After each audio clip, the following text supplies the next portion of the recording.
And we'll call our regular meeting of City Council for Monday, July 22nd to order. And our first order of business this morning is our delegations. And 2.1, we have Talise Chiletto and Dean Freeman from North River Midstream in attendance.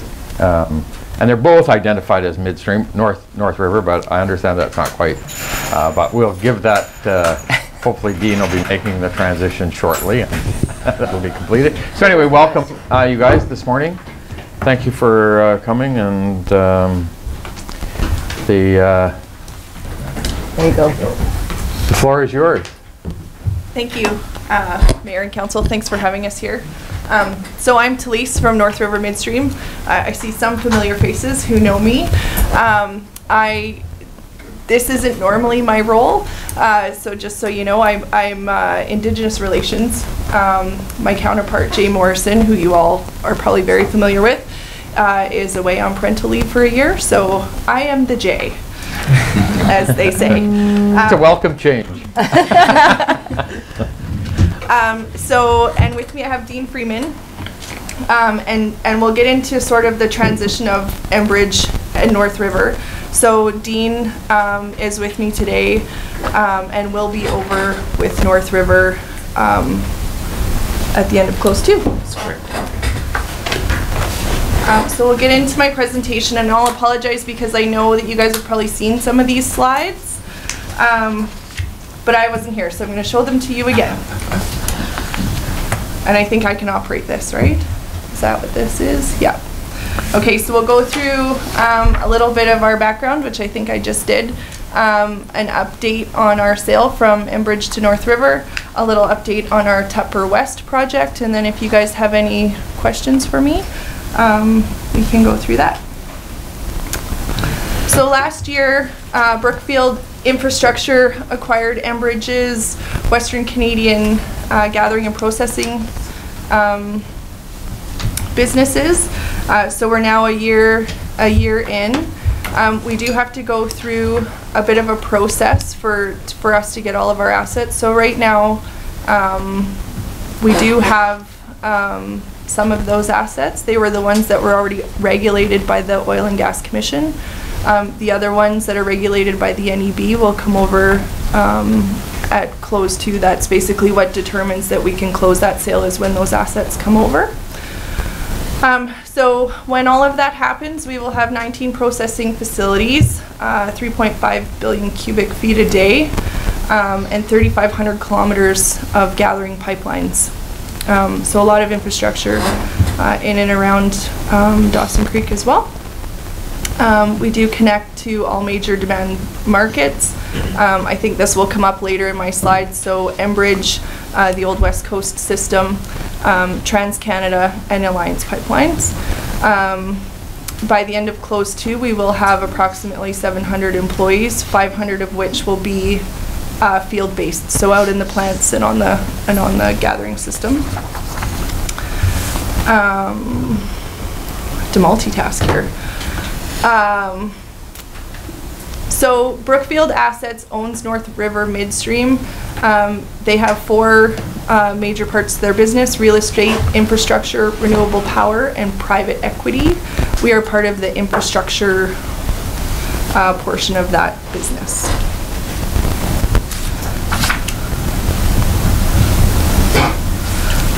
Oh, do you want me to go back? Oh, yeah, you can run that if you want. I have to talk and press buttons at the same time. It's a challenge. Our 19 facilities in Northeast BC and a little bit into Alberta.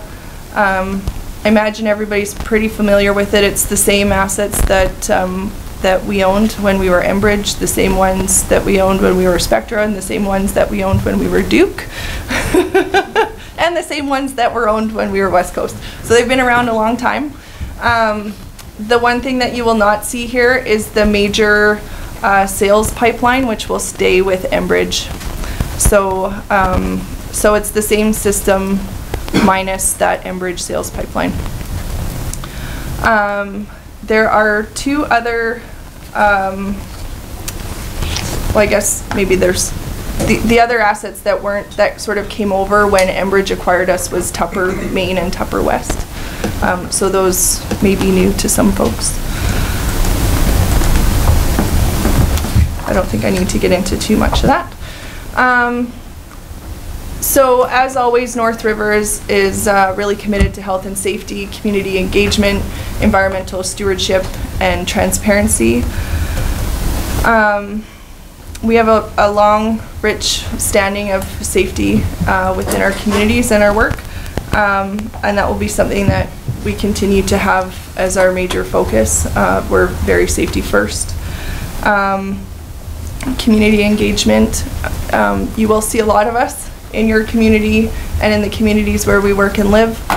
We are all a major part of our communities, and First Nation communities as well. So we're out and about, we live and work in the area. Environmental stewardship, this is top of mind for anybody who works for our company. It's very important to us, goes sort of hand in hand with health and safety and transparency.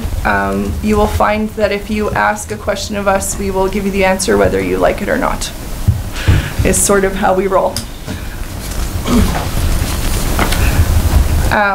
And in saying that, I guess that sounded kind of harsh. So in saying that, we will always try to work together to find a solution.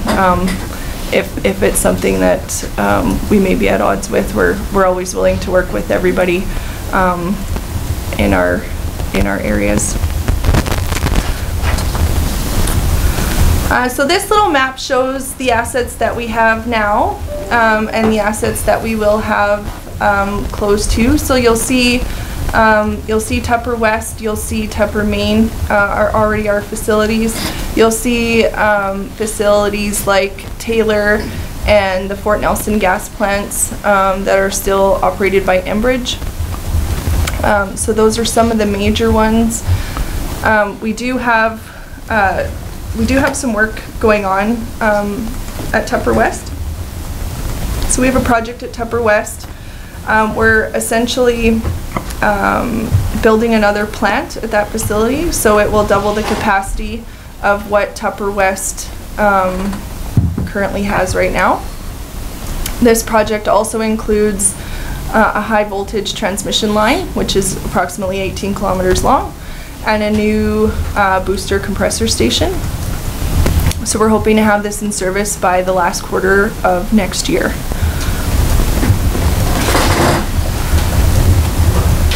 These are our timelines. We do have most of our permits now. We are still waiting on one permit for the transmission line. So we're hoping that we get that permit within the next couple of weeks. We'd like to start clearing for the transmission line after the bird window, so middle of August. And then construction through the fall and winter of that portion. The construction at the Tupper West plant, where we're sort of building the other plant, has started, so there's some civil work that's been done there, and then the booster station as well, so that'll come on later. During the project, our height employment will be about 150 people, and that's on all three portions of the project. Workers will be paid LOA, so living out allowance, so it's up to them where they stay. We do always encourage people to stay in the communities that's closest to the project. So we'll hope that they will be here in hotels and RVs and using your services here locally. I think that's it. Nothing like ripping through it. Great job. Thank you. Yeah. Do you guys have any questions? Councillor Lexstrom. Thanks, Your Worship, and thanks for the presentation. So with the construction opportunities, whether it be the extension of the electrical line, or how's your local hire content looking? Are we bringing a lot of staff from across the border, or are we going to, do you have a percentage? Are you striving for 80%, 100%? Let's try and throw that one in. Yeah. So we always strive to employ as many local as possible. I don't actually have stats on this project. I have asked from our general contractor, who is Worley, as well as I'm gonna draw Enerflex, yes. So I am getting numbers from them and I'm happy to share those with you as soon as we get those numbers back. Because the project is just sort of starting underway, once we get rolling, we do sort of get a monthly update on where people are coming from and how many we have employed. So happy to share those as well if you guys would like an update on that on a regular basis. That would be great. I mean, it's always a question we get. It's been an age-old issue here. Absolutely. The Alberta plates. Yeah. It's always amazing. And long-term employment would be 4 to 6 full-time employees over the full life cycle of the asset, which most likely be around 40 years on that. And then the long-term maintenance, annual maintenance, day-to-day activities would be serviced out of the local community. All right, thanks. Thank you. Further questions?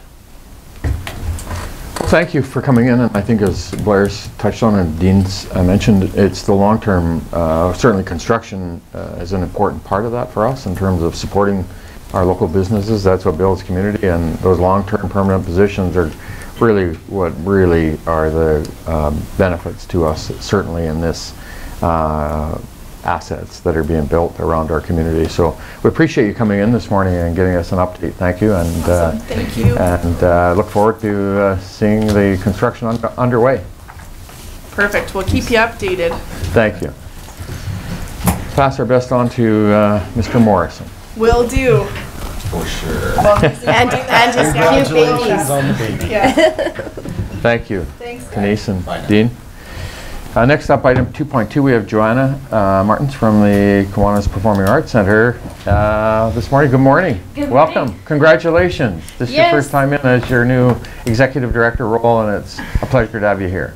Yes, well, and that's why I came. I thought this would be a really fun way to introduce my new role into the community as the executive director for the KPAC, or the Kiwanis Performing Arts Center. So this idea was kind of handed down to me a little bit from Shayna, who had started the whole thought and idea of encouraging some busking out in front of the KPAC as kind of an extension of what we do inside of the building, and a way to kind of draw people to our downtown core and to bring them then into our center as well. So the thought that we had was to encourage that to happen in front of the center. Everything from musicians to poetry to if you have a short story, or if you'd like to read the agenda for the council meeting on our corner, we'd love to see whatever kind of entertainment that we can bring outside of the KPAC, and then hopefully bring the people into our center, because it's such a huge, beautiful building that we see a lot of tourists that are coming this time of year, walking downtown, and of course we're at the other end of the street from the Mile Zero Post and the art gallery. So we're hoping that by extending some of this entertainment, that people might continue on down the street and come and check out our center. Awesome. So I just wanted to do more or less a show and tell. Awesome. Yeah. Thank you. Questions for Johanna? Yes. So this would be an extension of KPAC, of your operations? Yep. So your insurance would cover it all and Yep. wouldn't be an issue? Yeah, and we're trying to do a self-regulation where we'd like people to come in and register and check in with us at the front desk, kind of share with us what it is that they want to do outside, so that we can have a little bit of control around that, as well as we're hoping that it's so popular that we're going to have a wait list of people that want to be out there. So it's also a way that we can ensure that everyone gets a chance to perform if they'd like to. Again, it's really cool sometimes for just the kiddos. They really like to express themselves, and so it would be a fun, safe environment for them to do that as well, just to get out and share. Great. Thank you. Further questions? Well, thank you, Joanne, for coming in this morning. We appreciate it. Obviously, I want to congratulate you on your appointment. It's so good to see local folks being engaged in our facilities, and so congratulations. Thank you, and I love it there. It's such an awesome place. So awesome. It's a good fit. Councillor Thank Lecter? you. Just a quick, with this presentation, how do we move forward with it? We'll bring it back under Mayor's business and get administration to give us some update on any of our requirements and things, and we'll bring it back under Mayor's business. Perfect. All right. Good. All right. Thanks, Cheers. Joanna. Thank you. Thanks, Johanna. 2.3 this morning, we have Callan and Miranda in attendance this morning to give us an update on the Dawson Creek Dog Park Society. So, welcome, ladies. Stephanie talking today, we're just going to be in the... All right, perfect. We got the delegations. Welcome. We'd love to have you here. Thank you. So welcome back. Good to have you here. Thank you for coming back in, and we look forward to your presentation. So good morning, Mayor and Council. I'd like to introduce myself. I'm Callan Robley. So we started a nonprofit like it was suggested last time we presented. So we are now officially the Dawson Creek Dog Park Society. I'm acting president. Stephanie here is our treasurer. Hello. Right. Well, go ahead. Oh, I just said hi. Hi. Miranda up there is our director at large, and she's also the manager at Pet Value in Dawson Creek. Our vice president couldn't be here today. She's in Nova Scotia, and we also have a secretary who had to work as well. So, this is our proposal. Do you want to click the button there? I think it's just the next button. Okay. So, like I said, we are a nonprofit society, and that is our list of directors. We have one more that just joined us. She doesn't have a specific position yet. She's still a director. Her name is Caitlin. We open up one meeting a month to volunteers outside of the directors. That's just for people who still want to discuss and offer their opinions on what we're doing. So funding. Funding, like we said before, will not be provided by the city. Funding will come directly from community fundraisers, corporate sponsorships, and grants. We've got fencing quotes for the original, for like the big dog park, and which was about $18,000, but we've already had people step forward and offer to potentially cover those costs. So we may be able to have the permanent dog park structure up faster than we did propose, meaning that our temporary structure will hopefully be more short-lived than long-lived. We are proposing to have it at Newbie still, but we're open to other areas if there are still conflicts. Go back. All right, so we've spoken to our, we've spoken to our insurance company, which is Polaris Solutions, and they are more than willing to partner with us. They're looking at $1,400 per year in 3 installments, so it'd be $366.67 every 3.5 months roughly. And it covers events, it covers any damages done to the park. They've suggested that we have numerous postings of rules and regulations of the park. And a good fact that they had told us is that if you have home insurance, your dog is actually covered outside of your house when it does damages, which is awesome to know as well. So we'd also have a posting. The insurance would cover if somebody decided to like sue us for whatever reason, but we would have a posting there saying that the dog owners are responsible for any damages done by their pet. As well, we've spoken with many other dog parks and other communities, namely the Kelowna one showed a lot of support and would like to work with us. They said that in Kelowna, the average or standard dog park fencing height is 4 feet. I went out and I measured the dog park, or the heights at Newbie, and the lowest side is 4.2 feet. And then the side, and that's the side facing the forest. And then the side facing the school is like the big, the high parts. It could be like 12 to 16 feet. I couldn't reach the top. But, and then the other sides were 6 feet round. So in any holes, there's a gate with a hole in it. And that would be for. I think she's just calling in. We just have to call in one of the counselors as well. Okay, no worries. Yeah. And yeah, the other ones would be 6 feet. The hole in the gate could be fixed with but to save money could be fixed with the part that's covering the dugout. Okay. So we could just like kind of take that fencing and move it over. We're also proposing a baffle gate be put in, which is a double gate safety feature that other dog parks are using. That would just be like, so when you let your dog in, they have like kind of a buffer between so that nobody can run out. As we know, there's been some concerns with the school and maybe some parents, but we did take the time to go door to door to the other neighbors around the park. Unfortunately, we only got a hold of about 3 of them because a lot of them weren't home, but they were all positive reviews. Maria from our vice president, she also spoke with some parents with their kids at the playground who were also in favor. So we're doing our due diligence, and safety is our #1 concern. We do not believe it will be a danger. The Kelowna Dog Park is 4 feet all around, and they have a playground which is right adjacent to their park, and they've never had an issue with the dog jumping over, as all dogs would have to be supervised by their dog, by the owners. So I guess I just went kind of over this, but we also would have hours of operation. So our hours of operation would be in the wintertime, sun up to sundown. That's just because there's no lights in the dog park, and if you can't see your dog, you can't properly supervise your dog. In the summer times, we were thinking maybe 8 a.m. to 9 a.m. or 9 p.m. Sorry, but we are also open to closing the park while the school is in session outside. So if they're during lunch hours or recess, when the kids would be outside, the park would be locked and closed, so it would not be in use to address the concerns of the neighboring. I've also tried to contact Tamara Zeimer, who I was told was one of the directors on the school board, and I haven't heard back from her. Unfortunately, I haven't been able to get a hold of her, but we will keep trying. Daily check-ins and audits will also be performed by our committee. So every day, somebody would go in and make sure that the rules are being followed, dogs are leashed before they go in, and as they come out, is being well maintained by the users, and if there's any leftovers, we'll obviously clean it up. We would also be hiring third-party people to come in maintenance to do because they are covered by their own insurance as well if anything happened. But if we fail to communicate with one another, our insurance would cover any incidents that came from that.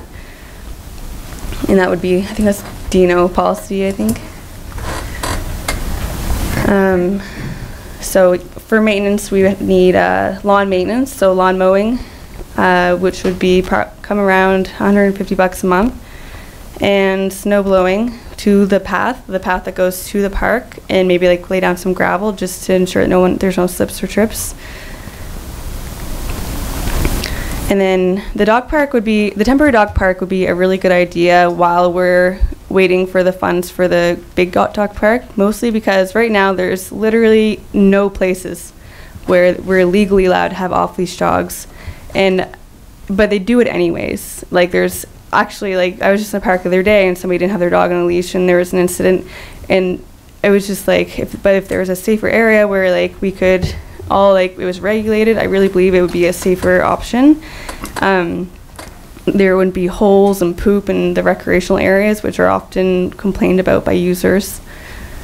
It's also a really good place to have a gathering for people who are like-minded. It's an inclusive idea because there's so many dog owners here, and not everybody is fortunate enough to have a fenced-in backyard to run their dogs. Socialization is really important for any dangers that would be caused by a dog, because when dogs aren't properly socialized, that's when you get the issues, when there's dog fights and stuff. But when it's proven that when you socialize your dog early on, that they're great with other dogs, and they get the exercise, they don't cause as much disruption, they're not barking as much, they're not neglected as much.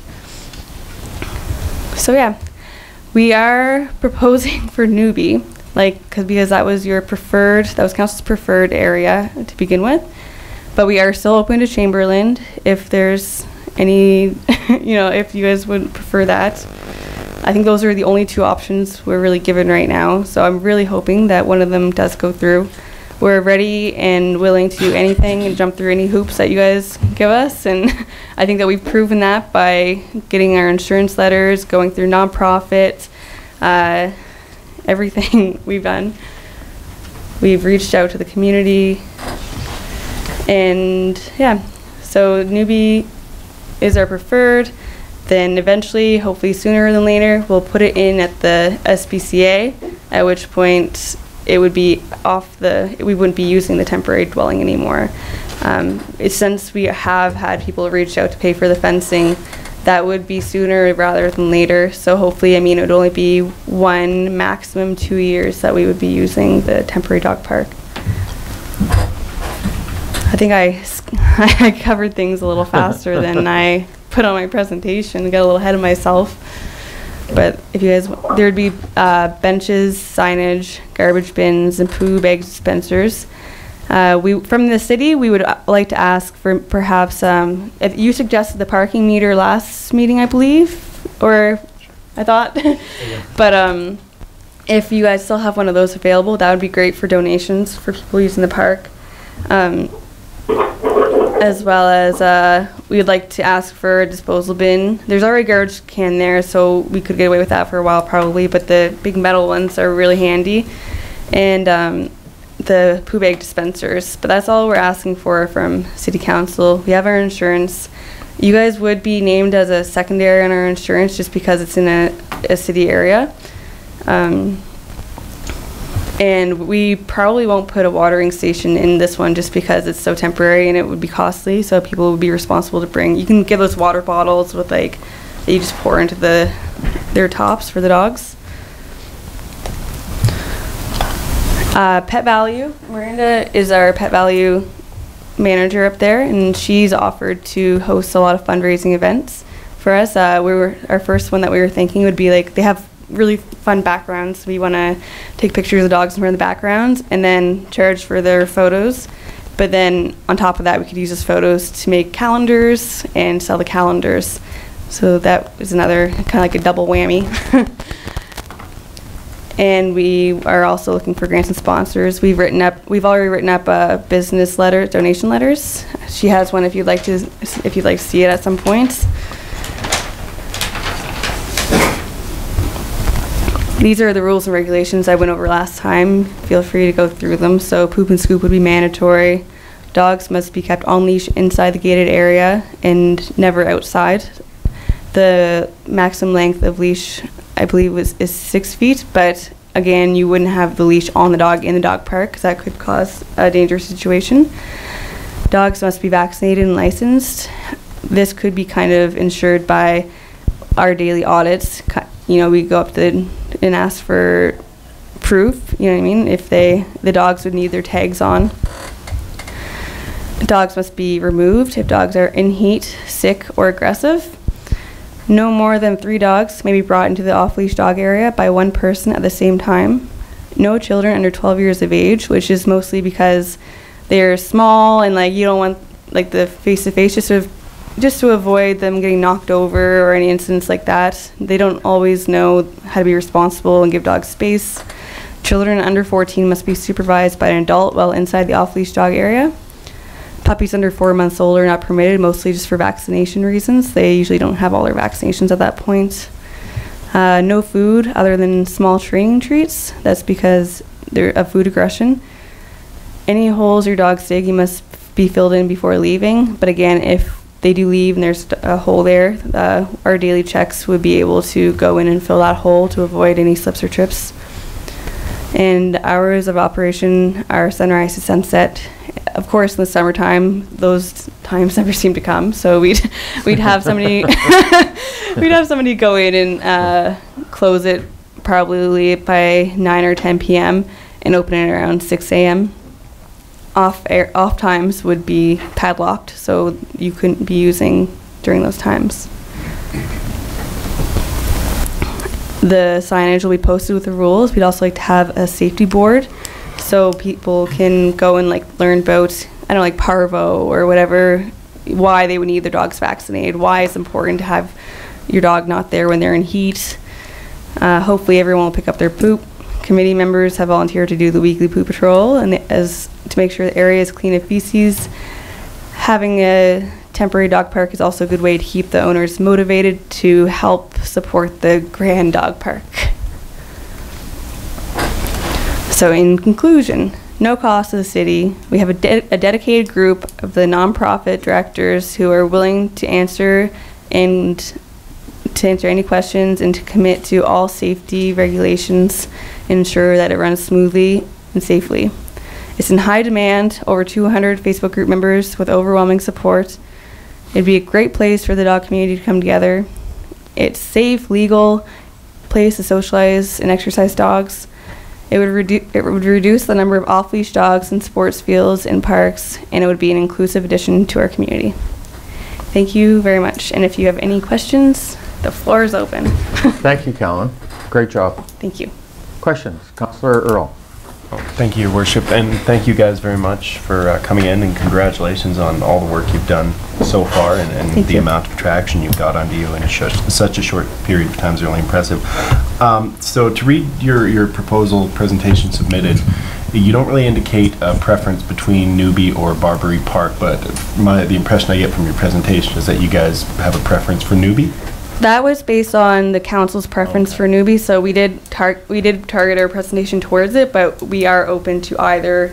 Like most people that prefer the Chamberlain area because it has the parking available and it's right downtown. That's Barbary. Yeah. Barbary, yeah. Yeah, sorry, yeah. Okay, yeah, because I thought myself that would have been preferable simply because it's more centrally located. Exactly, Yeah. and it So is you by don't have most the community school members. issue. Yeah, exactly. Anyway, and just with respect to, you mentioned as part of your fundraising, selling sponsorship signage in the park. Would they, similar to what we did with soccer, require an exemption to the bylaw? Was it, we exempted you guys from the bylaw? Okay. So that would also be required if that were an avenue you wanted to pursue. Yeah. Okay, yeah, I was just curious between Newby and Barbary what the... Yeah, we're open to either, Okay. but you guys did mention that that was your preferred spot last time, so that's why we kind of aimed towards that. But I know that Barbary is the community's preferred area, Yeah. so that's why we included it in our proposal. So, and one last one really quick. So with respect to Barbary, the one area where we really had some pushback, I think the Disc Golf Club expressed some reservations as they use the dugout in there as a storage for some of their equipment. Have you had a chance to speak with them at all with Yeah. respect to their concerns? They actually reached out to me after the last time I presented, and we had a phone conversation, I think, with the guy who runs it, I think, and he was saying that he was comfortable with us using it as long as we could kind of work together. I would let him still continue to use that storage area, and maybe in return we could also put in a gate on the other side, like a baffle gate, so that if their disc flew in, they could enter it from that side. And and we looked into the baffle gate costs, and we were actually as well offered discounts on those, so we could easily fundraise for those. Okay, cool. Thank you. Thank you. Further questions? Councillor Javetkov? Just wondering, in your discussions with SPCA, how much work is there to build the dog park there? So Is there a plan for it, or? the plan's still kind of in the works as far as engineering goes. We are looking into whether or not we need the area trenched or not, because that would be an extra cost. We got a fencing quote. It was about $18,000 for a 4 to 5 acre area with a baffle gate. Other than that, all we would really be we'd be looking into maybe adding an extra fenced off area for small dogs, a watering station, and some light landscaping. So those are what we were thinking as far as infrastructure. Also, we'd like to insert like a key fob for members. Visitors will also be given like a temporary membership kind of thing, as long as they can present that their dog is vaccinated. Right on. Thank you. Councillor You're Lexstrom? welcome. Thanks, Your Worship. Thanks for your presentation. A quick question going to the insurance. So the insurance you spoke about, and maybe I misinterpreted, was it the infrastructure? I'm not too worried about insurance-wise. I think what will happen there. I'm more worried about the liability issue and the city being on the hook for joint and several liability if something happens there. Your insurance that you spoke about, not everybody will have homeowners insurance that uses this park. I'm quite sure of that. Just that's the nature of where people live and how that works. What do we do to cover that off in the taxpayers? I mean, I just think of people. It's always, the city always gets named, right? Regardless, it's who has the deepest pockets, it seems. But how's your insurance company speak to that? So our insurance had told us that we would be covered for any lawsuits. So we did put you guys underneath on us, so you guys should be covered in case of a lawsuit as well. But as far as any damages, then yeah, we are covered in any way. Like we're covered by events, we're covered by loss damages caused by their pets.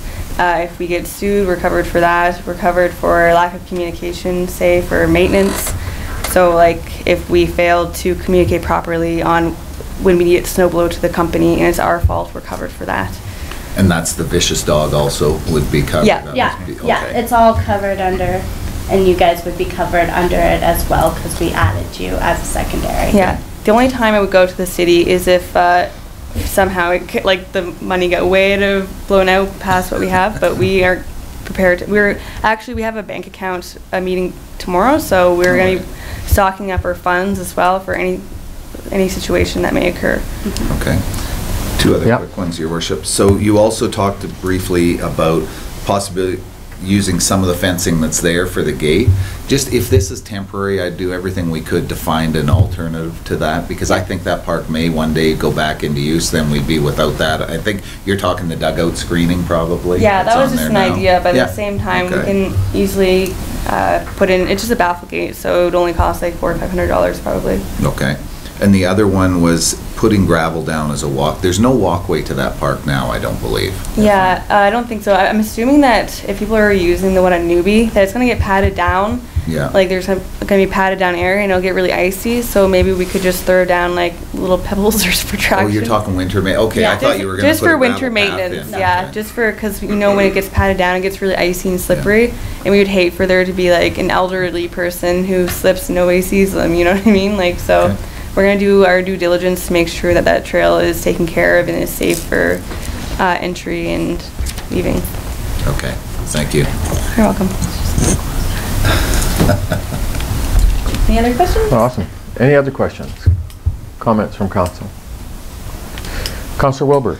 My questions I'll bring up later under mayor's business to staff, but I just want to congratulate you on all the work that you guys have done and following up on some of the things that were asked. So kudos on you. I do have questions, but they'll be to staff later. So Okay, thank you very much. Great. perfect. Thank you. Great job, you guys. Thank you so much again, and we appreciate you showing the initiative to move this forward. No worries. Thank you very you. much for giving us the opportunity. Our next delegation this morning, we have 2.4. We have Caitlin in attendance with Kendall and Aiden and Allie and Kelsey from the Dawson Creek Choral Society. Good morning, Caitlin. Welcome. Good morning. Thank you for having us today. So we're here from the Dawson Creek Choral Society to bring council up to speed on what our organization has been up to lately. I came here back in the fall of 2014, 5 years ago, to ask for city support to start a brand new organization in town that would offer music programming to youth and adults. At the time, Mayor Bumstead gave us a personal donation to so that we wouldn't have to be on stage with duotangs or random papers. So we have folders to perform with, and the South Peace Oilmen's Association, or Dawson Creek Oilmen's Association, helped us get started that first season with purchasing our first 3 risers and helping with our sheet music that year. And since then, the organization has grown considerably. We've had huge community support. We're here to stay as part of the arts and culture scene in our community. We're a tenant at KPAC, and we actively involve ourselves in activities around town. We've put on more than 16 major events over the last 5 years, and have built our programming to include education for all ages. So we have babies. I saw the youngest I've seen in a class has been 3 weeks old, and then we have seniors in our adult choir as well. That was your outside You're not voice, quite Councillor. there yet, Blair. We have a big season planned for our 6th year, including an additional theater production in the winter, as well as some out of town competitive travel. We're currently working on developing new programs for seniors and a prenatal or neonatal program for music therapy. We're also adding a new event this October for World Mental Health Day.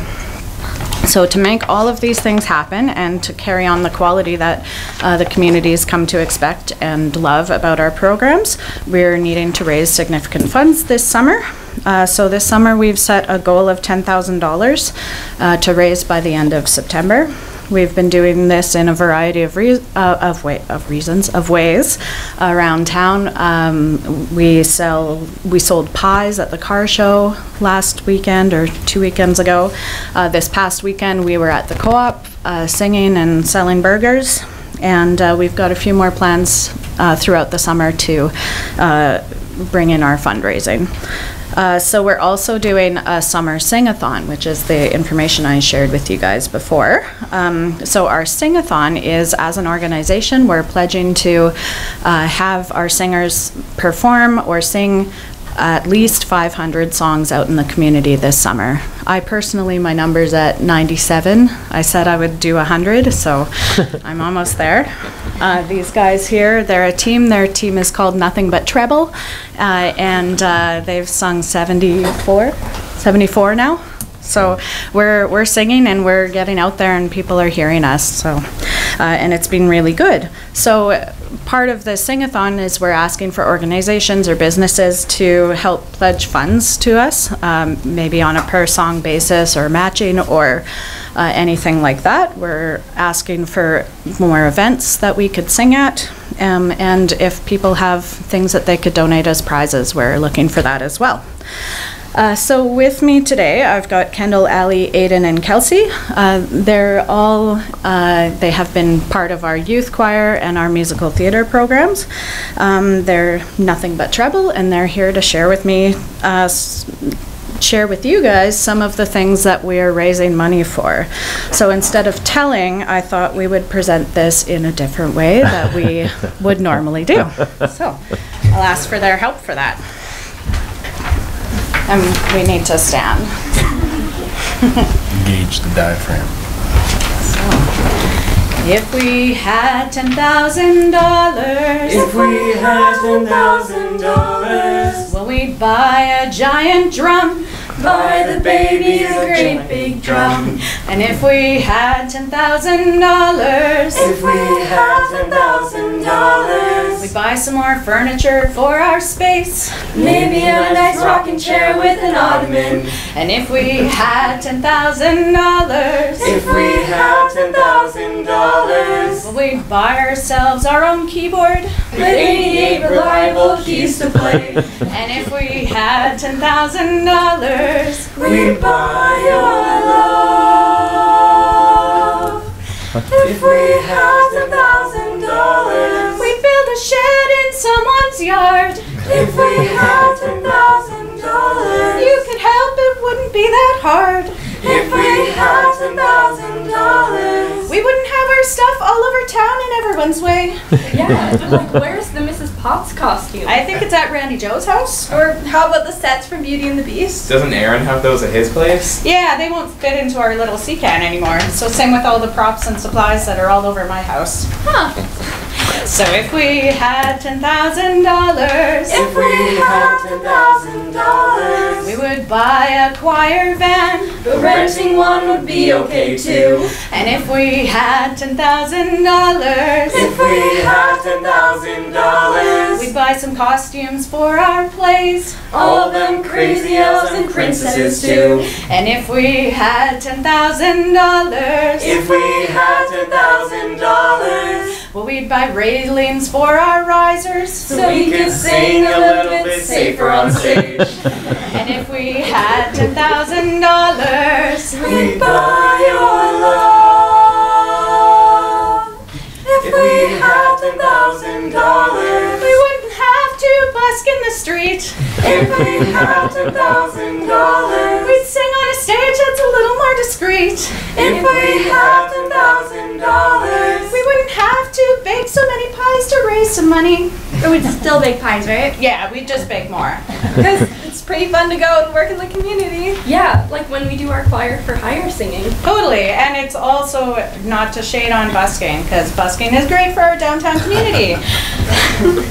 If we had $10,000. If we had $10,000. If we had $10,000. If we had $10,000. If we had $10,000.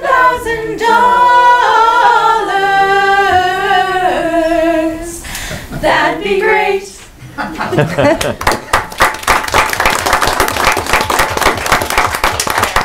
Trouble. Nothing but treble there. So if you have any questions, please, we're happy to answer. Councillor Wilbur?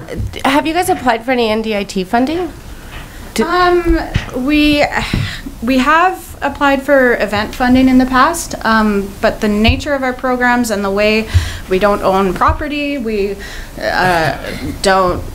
Yeah, so a lot of the NDIT funds are not applicable to what we do. We don't have a building to build on. We don't have, yeah.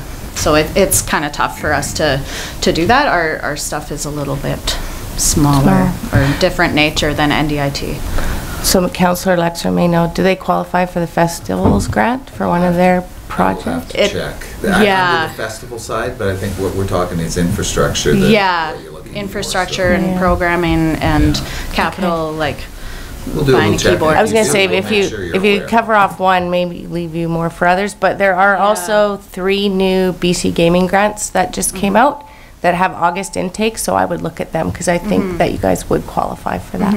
Yeah, thank you. Further questions? Great job. It's always a pleasure. Honestly, to see where what you've done to our community in raising the profile of the arts, especially for the choir and the choral, is just unbelievable, and we sincerely appreciate that. Thank you. Great job. Thank you.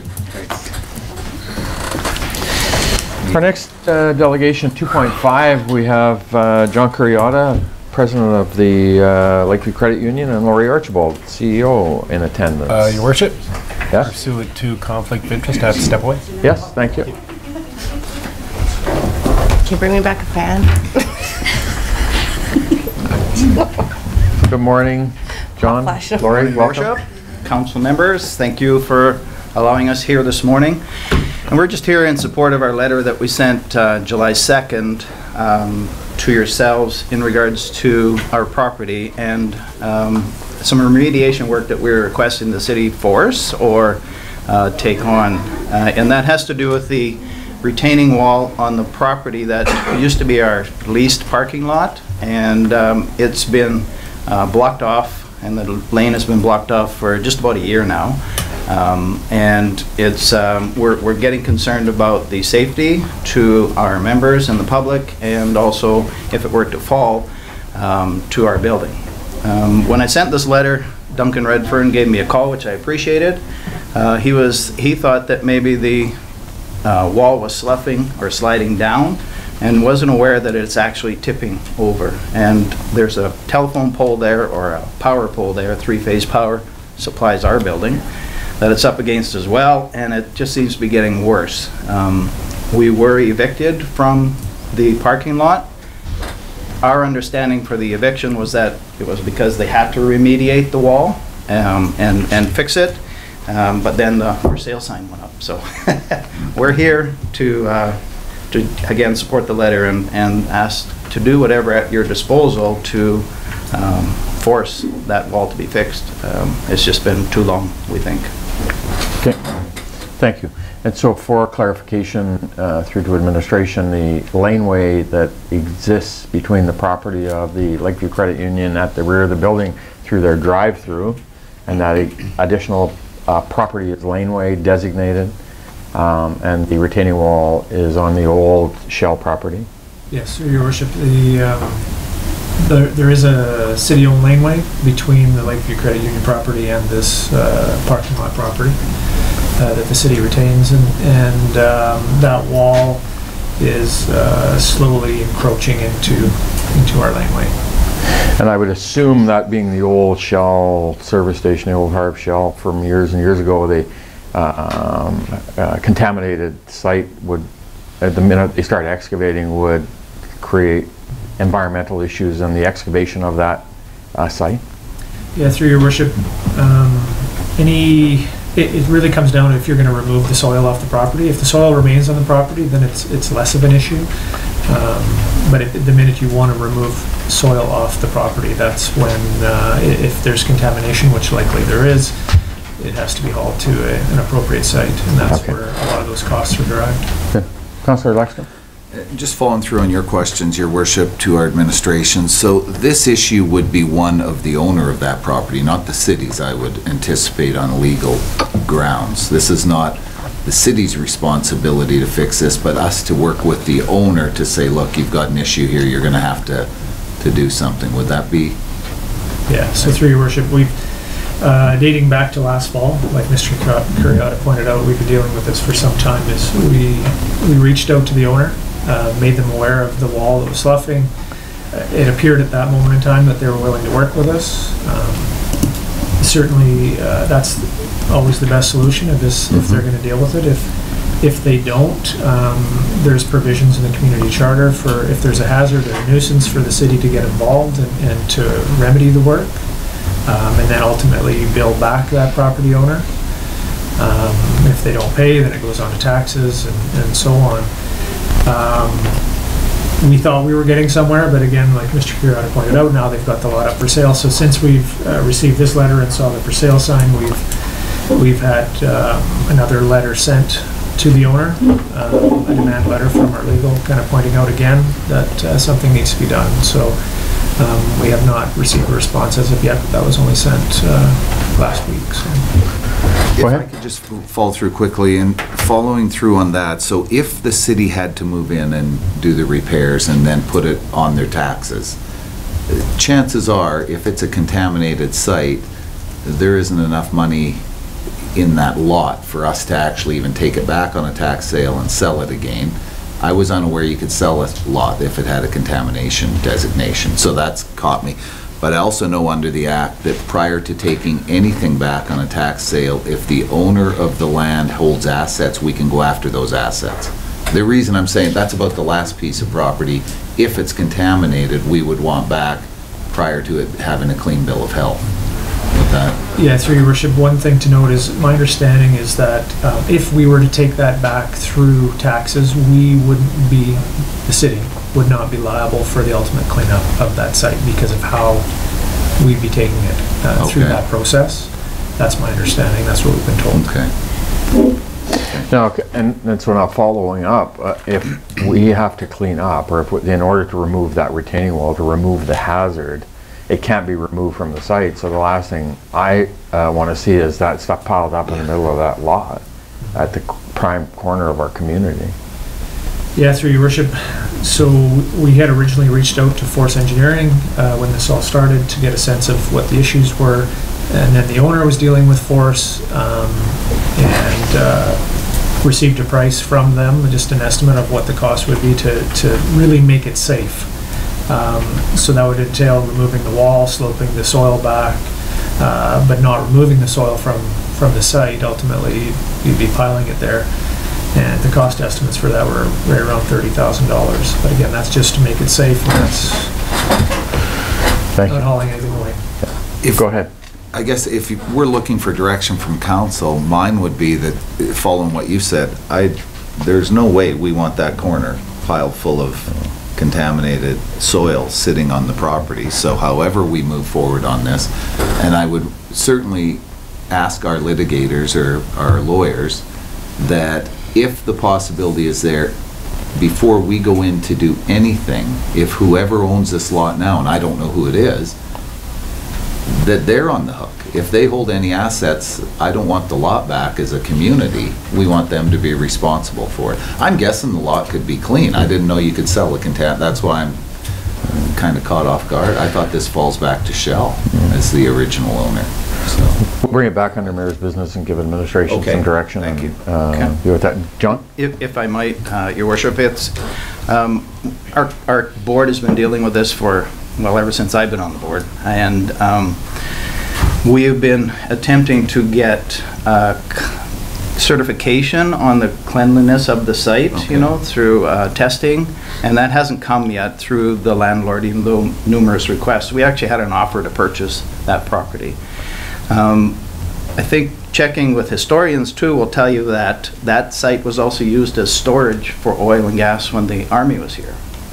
So likely that it's contaminated, and so we as a board, for our members, couldn't, you know, in good conscience, purchase the property because of the possibility of once you open it up, then you're opening up a can of worms. So, just for information. Okay.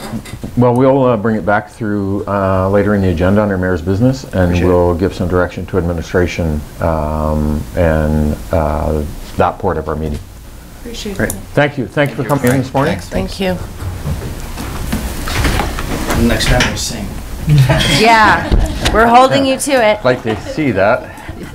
Our next delegation this morning, 2.6, we have Deanna Larson, President, Pauline Jarrett, the Treasurer, and Jeff Ginter, the General Manager of our Dawson Creek Curling Club, giving an update on their annual report and a review. Good morning. Good morning. Welcome. Good morning. It's a thorn between two roses. I get a small seat. Go ahead.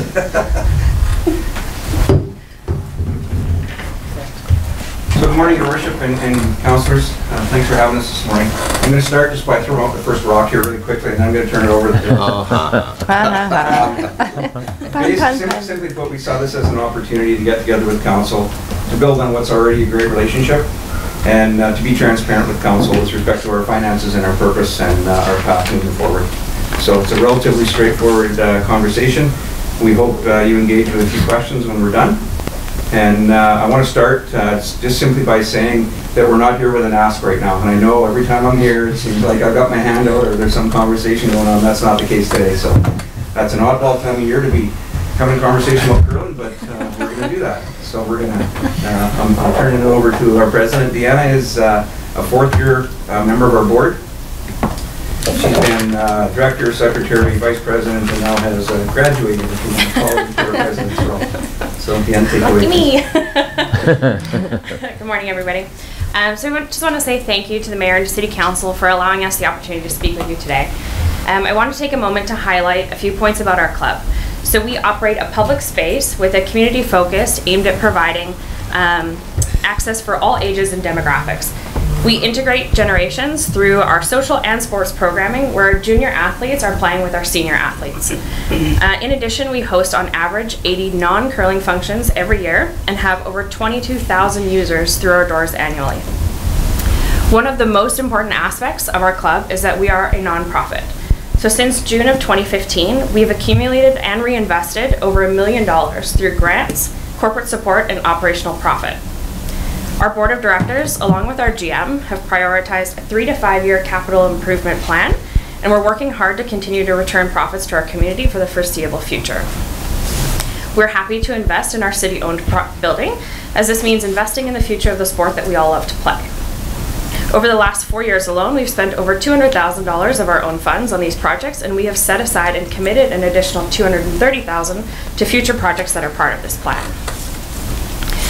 So just quickly, on behalf of our board of directors and our members and our users, I want to offer a sincere thank you to the Mayor and to City Council for your continued support and your approval and partnership on our path forward. So thank you. Thank you. Good morning, everybody. Thanks for having us here this morning. So I'm Pauline Jarrett, as Jeff mentioned, and I'm here this morning just as a board member to simply reassure City Council how financially stable the rink is since the plant incident back in 2014 and then the restart back in 2015. It was a difficult time, but the rink continues to return a profit since then and continues to commit each year a large portion of these funds right back into the Capital Asset Reserve Fund. We as a nonprofit society in a city-owned building see this as a partnership with the city and believe in putting our money where our mouth is, so to speak. We're hugely indebted to the city for contributing to the operating of this building. One of the ways that we are ensuring we are turning a profit is to code our events within our bookkeeping system to projects, which when reviewed help us to determine we are on the correct side of turning a profit. This has been a very important tool for us for obvious reasons. This has also been something that we discuss at the board level for each of the events that happen. I would also like to point out that $232,000 of our total sales, or 43%, is directly related to curling events.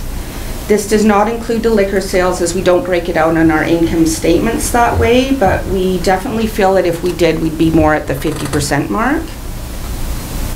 Also to note, our budget last year was set at $500,000 on each side of the revenue and the expense side. And I'm pleased to say our revenue came in approximately $56,000 higher And that simply translates to more funds that we are diverting to the Capital Asset Reserve Fund, which is obviously good for us, good for the city, and good for the community. That's all I have. Thank you this morning, and back to Jeff. So obviously hearing from our president and our treasurer, I hope adds a sense of credibility to the path that we're moving forward. I know in the presentations that I've been involved with council before, like I said, we've always had a different type of an agenda. Sorry. I thought you were Very often my wife tells me Okay, stand down and sit down. Oh, you guys got the camera. I want to look back on that one. I want to touch base a little bit on some of the things that we've done just in the last year, because you've seen the manager's reports from me previous. And I'm just going to highlight things. I know this was all sent to you in advance over the last week, so I'm not going to dwell on every sentence in that document, but I want to go over a couple of things. This is the first year since the breakdown in 2014, and when I started as a GM in 2015, that we've had a normal year. In other words, this is the first year we haven't had a construction project or a move, or had a need to go experience life at the Encana Event Center or anything else that happened in the last 4 years. So I think it gives us a sense of normalcy, if you want to use that word, where we can kind of plan a little bit more concretely moving forward. So the good news there is that the way we did business last year, and we had a few things that were a little different. The mixed doubles provincials championship, for example, that council contributed to as well. I think our ways that we can see business being done in the future. So our curling membership's stable. Our average age has actually declined. We've got an up and coming junior and elementary program that's phenomenal. We've got over 80 kids on every Thursday. You guys should come down there on Thursdays just to see the gong show that occurs at the curling club. It's a blast, and I'd welcome anybody down there at that time to see that, or any night for that matter. The other thing that we've done over the last number of years is that we've tried to build our marketing around the community center purpose of the club a little bit more. So you see Pauline make reference to the 50% factor for the curling only on the gross income. What we've tried to do is really build on the relationships with others in the community and use the club and the space as more of a community center type banquet facility to encourage obviously more revenue for us, which is the reason we have a little bit of money to be able to set aside in the capital plan, so it all works together in cycle, but also to demonstrate to the community that we're there for them as well, and not just optically private. And I know that conversation's occurred. I don't know if Charlie's on the phone listening to us, but having looked back through previous thanks Charlie, having looked back through previous meetings, I've seen that reference before on the cameras when I review the council discussions after my previous presentations, and that's one of the reasons I wanted to assure council that we're using this for public purpose, and truly are diverting the money back even as a non-profit into the facility for public purpose. One of the most recent references is the relationship we are building with South Beach Junior Soccer. Shaylee could attest to that from the conversations that we've had in the past, and the fact that this year we fed almost 1,000 people, I think. 1,150 people in 2 banquets. Yeah, and that's something that hasn't been done before in that space, in that way. So I think we have an opportunity there, not just to house events or to feed people that are there, but to combo the use. And we've talked with Shaylee as a soccer representative about other uses for the facility, referee clinics and meetings and different things like that where they don't have a clubhouse of their own, so we're willing to put up some space. And from a financial perspective, I think we can offer a little bit of an incentive in the community sense. So, a preferred pricing package that we would give to someone like South Beach Junior Soccer that's for community purpose. I think we saved South Beach Junior Soccer a significant amount of money this year from other quotes, so some real positive relationship building there. The other thing that I wanted to mention and highlight, there's a couple other things here. One was the Mixed Doubles Provincial Championship we did host last year. It was the first time we've had that event in Curling Alberta occur in that way. And we actually engaged Sport Tourism, Barry and Lindsay's group, to try and get some data on the STEAM assessment and be able to bring that back to council. Haven't seen the results of that yet, but I expect it pretty soon. The other thing that moves, we've hosted 2 provincial championships now in the last 3 years, and there's some movement on the horizon. We've got a great relationship with Curling Canada and with Curling Alberta, and there's some adjustments being made to some of the national competitions that are very, very encouraging for a community our size. And I think what we're working towards is being able to host something like a national U18 with 48 different teams and a number of entourage and fans and people and grandma and grandpas that come with them, and to be able to build on that as a community type of a function. So I think I'll be back to council at some point in the next year or two looking for some support for some of those endeavors as well. If you look through the manager's report, you can see that we've got a number of different partnerships, but I wanted to just touch on the one that we have with the city most particularly. The city's funded utilities. I know I go back to the conversations that we had in 2014, 2015 in that vintage for some of you that were still on council then. And at that time, I think the curling club was subsidized about $80 a person. I'm ballparking some numbers.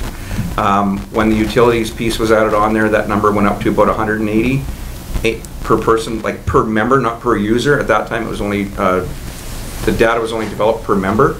And if I compared that to the use of the skating rink, for example, I think the skating rink numbers were around 800. So, even with the utility piece, the fact that it's fair and the city funds that piece of work throughout the community for other functions or other city-owned buildings, it's allowed us to maintain a sense of being able to, at least break even or growth, which of course makes us move money back into the facility.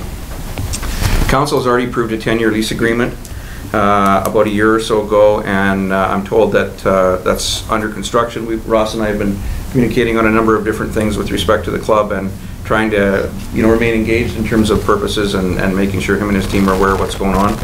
And I'm hoping that document gets signed this year. The STEAM assessment is on its way back through, and staff itself that we've dealt with at the rink have been exceptional, so I just want to applaud the city for that relationship. Deanna mentioned already that we do a number of different functions. Our community center, you can see the list that's there in bulleted form. There's about 12 or 13 different varieties of functions that we incorporate there.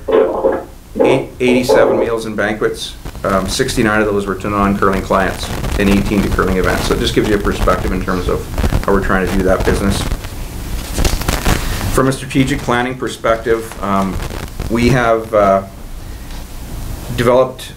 we've engaged with Curling Canada on 2 different business of curling seminars. The second one's a level 2 seminar that indeed focuses not just on how you grow the business of curling and the things that surround it around facility use, but how you specifically grow your own. So we've really concentrated on what our needs are at our own club and tried to build a path forward, and that plan is still in the works, but we're walking down that road at least to look at our long-term goals and objectives. Looking forward this year, we will be hosting 4 Alberta provincial qualifiers. We're hosting senior men's and women's, a brand new U15 category. We wanted to capitalize on the growth of our development programs here in the region, and so I've stuck our hand up to host that, and a mixed championship as well. So we'll have 4 events in town this coming curling season, where the winners will move on to provincial championships, hopefully in nationals if that happens. The other thing that we're doing is, as already illustrated here, is we're trying to prioritize our funding and put it back into a capital plan. This year we're upgrading the kitchen in the upstairs in the lounge to the tune of about $70,000, and this is the first project that we've taken on since I started there in 2015 where we haven't taken advantage of leverage funding from grant funders. So we're doing, I think, a pretty good job of leveraging every dollar we have on a capital sense with additional monies, and you guys saw some results of that with the $500,000 federal grant that we got when the ice plant, the pad infrastructure was redone. But what we're trying to do is leverage each dollar that we have and turn it into more. And Shayla, you mentioned in one of the earlier presentations about NDIT, and you can expect an ask from us at some point for letters of support for some of the paths that we have chosen with respect to capital planning. We're looking still at the water room, which was on council agenda over the last year and a half or so as a storage opportunity and a way to enhance our facility. We're looking at a large-scale grant as well as some of our own funding to contribute to that, and depending on how we do on that approach will influence how much, if at all, we have to come back to council to have that discussion about that piece of work. The kitchen project that we're doing upstairs right now, I mentioned, is about $70,000, and the only reason that we weren't able to leverage funding here is because we're trying to fit it into a small window where we've purposely left our space available to get this work done, not impact our revenue on one end, but we had to kind of jam it into an August window this year, and it didn't allow us time to get ahead of the grant project applications by the time we got quotes and everything done. So this is one of the ones that we're funding entirely on our own. But we look at that as an opportunity to grow our ability to serve food properly as well and enhance that opportunity. So in short, you know, and it's already been stated, anything that we have in terms of profit is returned back to the facility, and we remain truly non-profit in that sense because of that. The last page of this document, I'm not going to highlight the whole references to our champions, but I did want to mention that we did have 2 residents, young Tristan Stanky and Jason Ginter, who competed in Russia in the World Universiade. It's the first time I think we've had members from our association and our club and our community represent Canada on the international scale. So I think that was something to be worthy of mention. And we've also, for the first time, had representation on the officials side of the awards ceremony. Curling Alberta, newly amalgamated with 4 different associations, took nominations and chose our own Christina Awards as its official of the year this year. So I wanted to congratulate Christina and recognize that. So yeah, that's about all I have to wrap up. So if thank you. So any questions? Questions? Councillor Earl. Thank you, Worship, and thank you for your presentation. Just with respect to the kitchen renos, is that bringing it up to like a commercial standard, or is it just it's no longer meeting your needs with where you want to take it? Yeah, we actually were commercial standard already. Okay. What we're doing mainly is changing out appliances. We're not doing a wholesale reno where we're changing walls and redoing the space. We're actually just changing out appliances and making adjustments to electrical and fire control to meet code. Okay, cool. Yeah. Further questions? Anybody? Councillor Wilbur? I don't have any. It's not a question. And thank you to the curling club because they made it very easy for South Peace Junior Soccer. And I have to add, those 1,150 people were fed in 2 banquets with an hour time space between them. So they worked hard. But there is a new gaming grant that just got released, and intake starts in August. So it's under regional gaming grant. So I think you might have enough time if you look at that. Awesome. Thank you. I'll do that. Thank you. Further questions?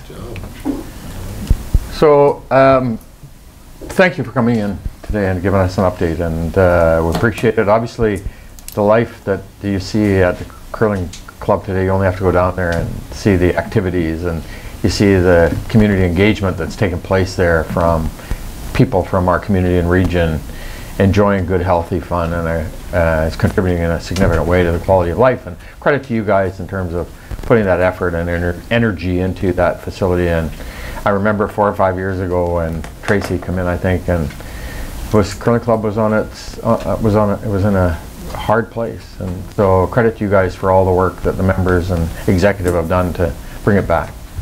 So thank you.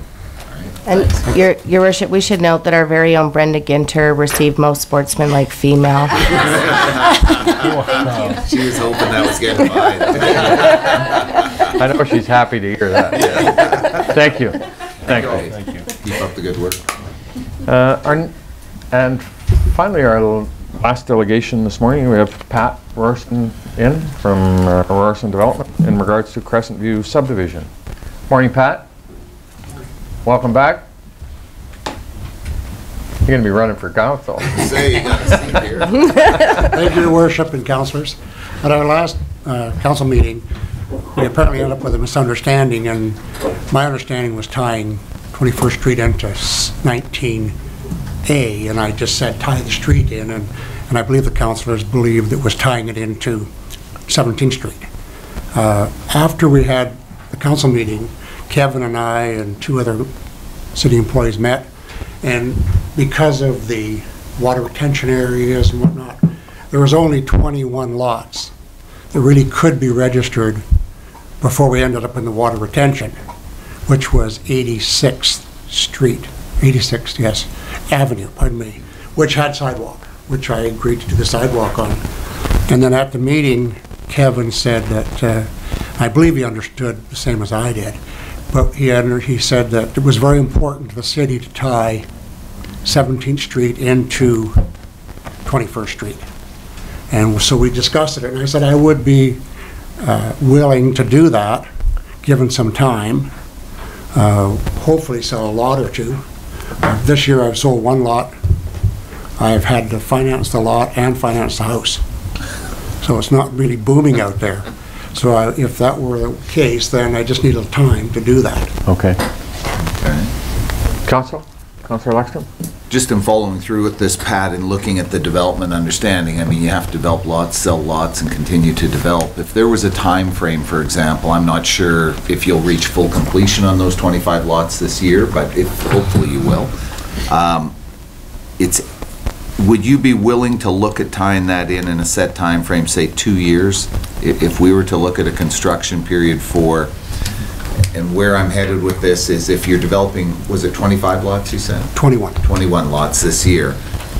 If within, you didn't sell those and there was no need to develop another grouping of lots within 2 years, would you agree to continue that sidewalk by that time up to 17th if there was a 2-year window? Like, I don't know if I'm going to get it registered this year because quite a bit of work to do. Because from the time I register those lots, will be the latest will be the spring. I would be willing within 2 years from that time to complete the registration of the lots, to tie in 17th Street. And then also be assured, as because the tying of 17th Street is related back to the other sidewalk that's being exempted, that those two relate. So that in 2 years, you don't come back and say, well, now build 17th Street, and then a year later say, no, now you have to go put sidewalks back on your other one. Okay. All right. So, that makes sense? Yep. No, so we'll bring it back under Mayor's business, Pat, and get Council's direction to administration on it, and we'll clarify that for you. Okay, and I should be able to, I'm working on it right now, and I should be able to complete it this year. Okay. Okay. Rain or not. Okay, thank you very much. If it stops raining. Thanks, Pat. Thanks for calling. Thank you. 10:15, we go to Councilor Business, and then you all right to go for a little bit? Yep. Councilor. So new Councilor Business, and so Councilor Lexstrom, go ahead. Just really a couple of things since our last meeting. I think probably many people on our council have attended or participated. The Mile Zero Cruisers Car Show, I want to send out a big thank you to the organizers. It was amazing. 500 plus cars. I would have to think this may be the biggest in Western Canada car show. It's just amazing the work that goes in, the cars that show up, where people come from for these. It was just a first-class event. The weather held out, participated, so I wanted to say a huge thank you there. Over this past weekend, I know the Seal Swim Club held their swim meet. Again, another large success. I happened to be down there at another function, which was the grad reunions of 1978, 79, and 80. Probably 250 plus people attended that event as well. So to the organizers, I want to say a huge thank you. I was part of the 79 class. As luck would have it, it was the largest class, I think, at South Beach Senior Secondary, and there hasn't been one larger. Just again, to see people that come back, I mean, as far away as Los Angeles, I know people were up from all over the country, so to see that and see it take place, again, a tremendous event, and a thank you goes out. And I had an interesting talk at the car show, and I think I'll be correct in this, and hopefully my memory is going to serve me. Aspel Motors, this is the first year in 83 years they haven't paid taxes to the city of Dawson Creek. We were talking about it with them. So I thought that was worthy not only of a thank you for 83 years and what they contributed to our community, but just one of those facts that sometimes goes by without being noticed, but thank you. So we got to send the tax collector after Fran? No, I think they don't need to pay this year was the intent. It wasn't the missing paying them, but I'll have to give him a jab about you know, exactly. But a lot of things go on in our city, and you know, there's a lot of things to do both summer and winter, and this just showcases that. Cool. Thank you. Thanks. Councillor Wilbur, you had some items. Thank you. I'm just going to add to the grad reunion. I also believe the class of 79 had the most sets of twins in their grad class in the history of South Peace. We don't want to relive that. That was a little trivia that I learned. I was only a guest. I didn't grad in 79.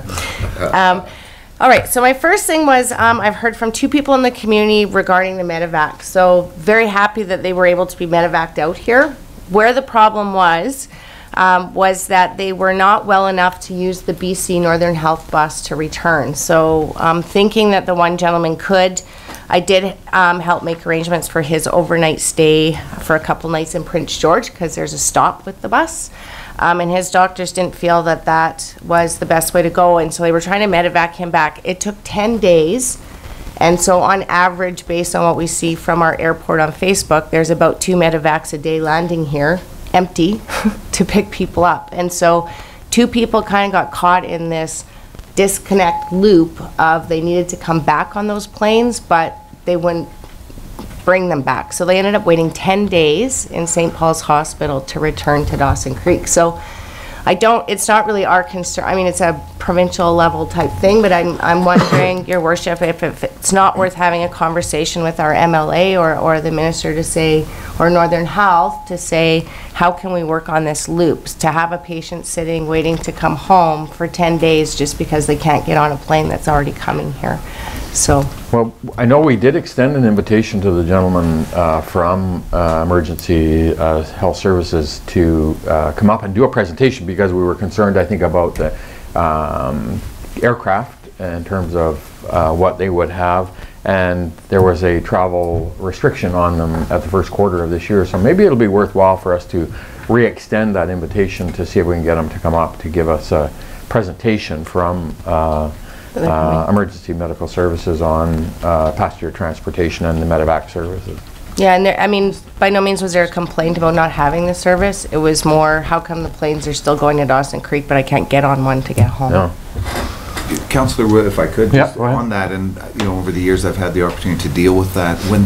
If they're discharged, as I understand it, let's say they go down, they have an emergency, they're medevac from Dawson Creek to the Lower Mainland, everything goes well, it's a great news story, but the moment they're discharged, I think they're on their own, which is a concern for us in northern rural BC. Yeah, in most cases, you have to find your own way back. Yeah. Where the difference is if you're not medically stable enough that they still want you to be under the care of your hospital or your doctor when you come back, then they will put you on a plane and send you And that took back. 10 days? 10 days. Yeah. So the cost of keeping somebody in hospital far exceeds any cost of a Exactly. medevac returning that. So yeah. Okay, we'll take that forward and we'll extend an invitation. I wouldn't mind having them come up anyway because I know as we talk about our airport and airport infrastructure, we want to make sure about some of the infrastructure for our airport and meeting the needs for the future of the aircraft and all of that. So that could be a combination discussion. Brenda? Maybe just through your worship, if we get a formal motion Yep, to that. you bet. Sure. Any further discussion? Councillor Javetkov, you had a... Yeah, it should be referred to the MLA as well. It's really a provincial issue. Yep. Yep. I think it's worth having a conversation with both, but I would make that motion that we make Okay. the invitation. Make the invitation and we'll have a discussion with MLA Bernier about it as well. Second, Councillor Leckstrom, discussion? All in favor? Opposed? It's carried, thank you. Item 2, the water fill station. I'm on a roll.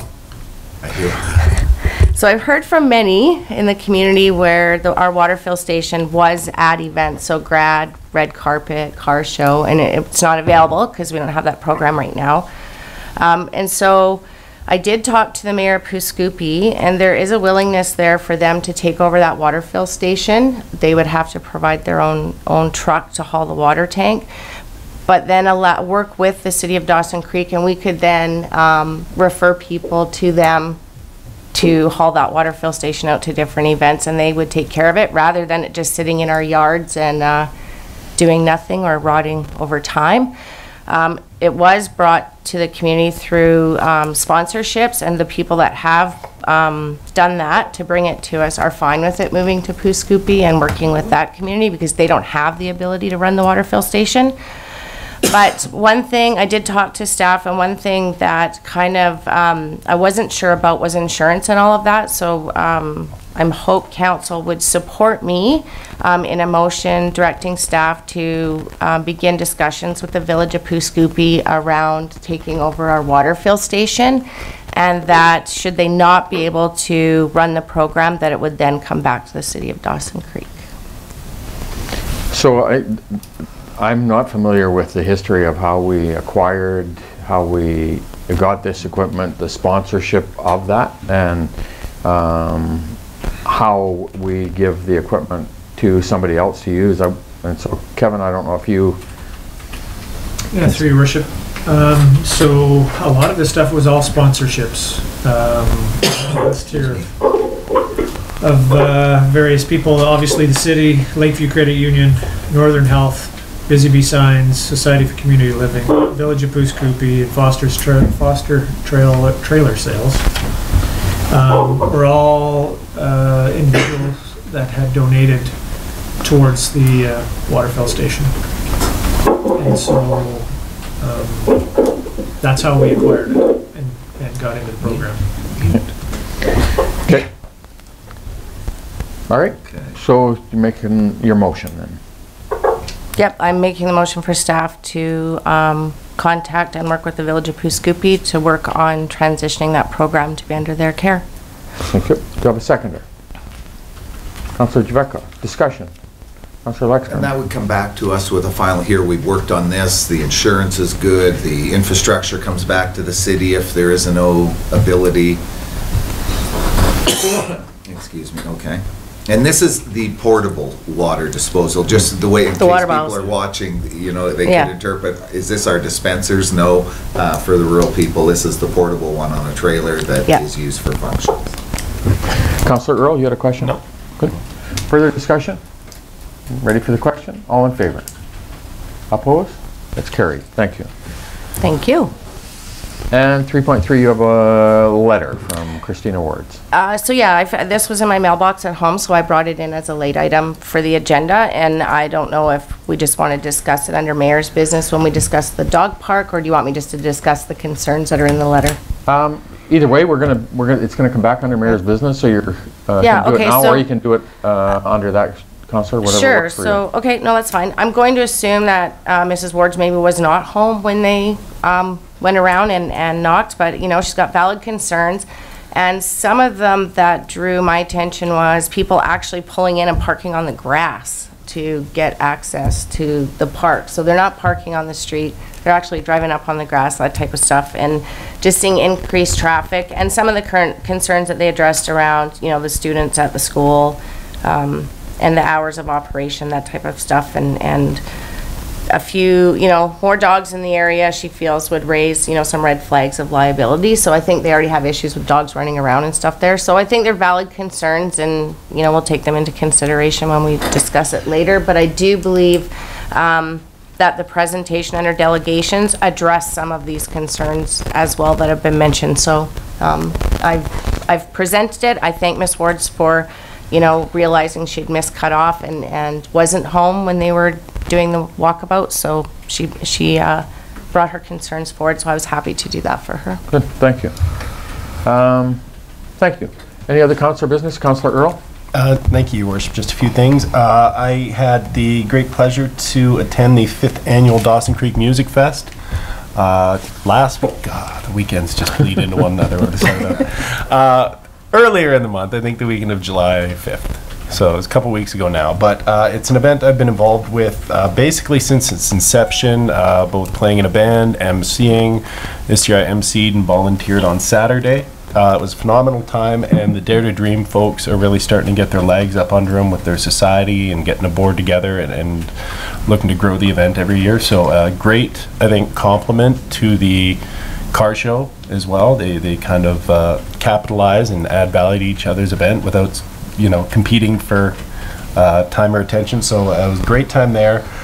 Similarly, just a thank you to the Dawson Creek RCMP for helping out with the jail and bail this past week as well. I noticed the mayor was once again out at the cabin for the day, like he seems to do for that jail and bail. That's okay. I was acting mayor and I ran. We'll get you next year. I seen the RCMP come in. Vacation happens. Yeah. And last but not least, Your Worship, I see you've once again made the foolish decision to field a team for the Encana's Race Against Hunger, which is taking place in the co-op on Saturday, August 11th. I hope you're not making the mistake of thinking now that we're colleagues, I'm gonna take it easy on you. The existing, and I think the pre-existing term, bear bum spanking is probably back in order. Yeah.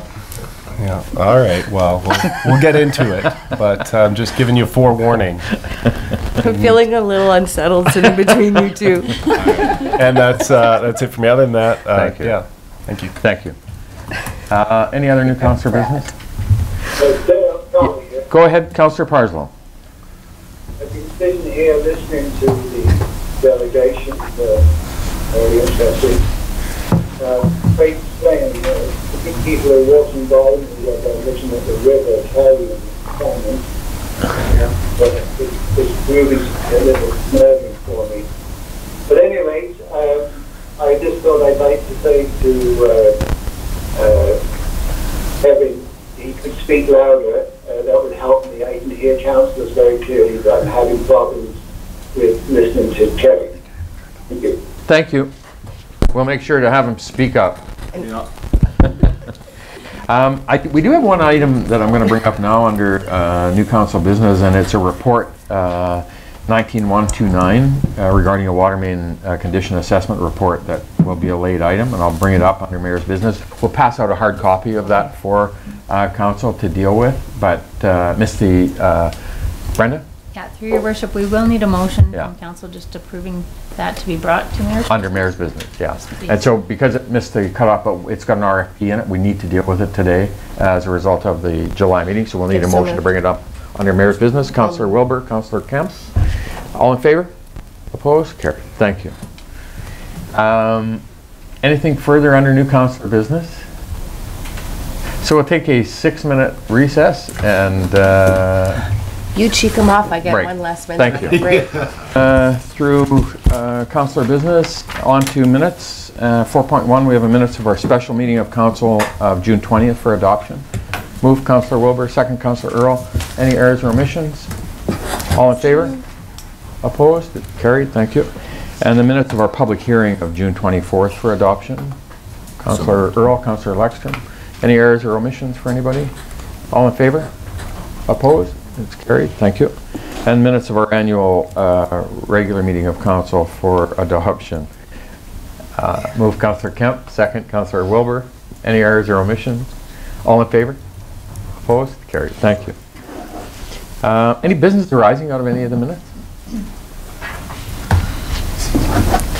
Correspondence. 6.1, we have a letter from Kathleen Connolly, Executive Director of the Dawson Creek and District Chamber of Commerce, who's in attendance today in the gallery. Good morning, Kathleen. Welcome. Good morning, Your Worship. How are you? Good. And with a request to for the sign located on Highway 2. And I just got to pull this up. Mayor, I'd like to make that motion. What's that? What's your motion? So the motion...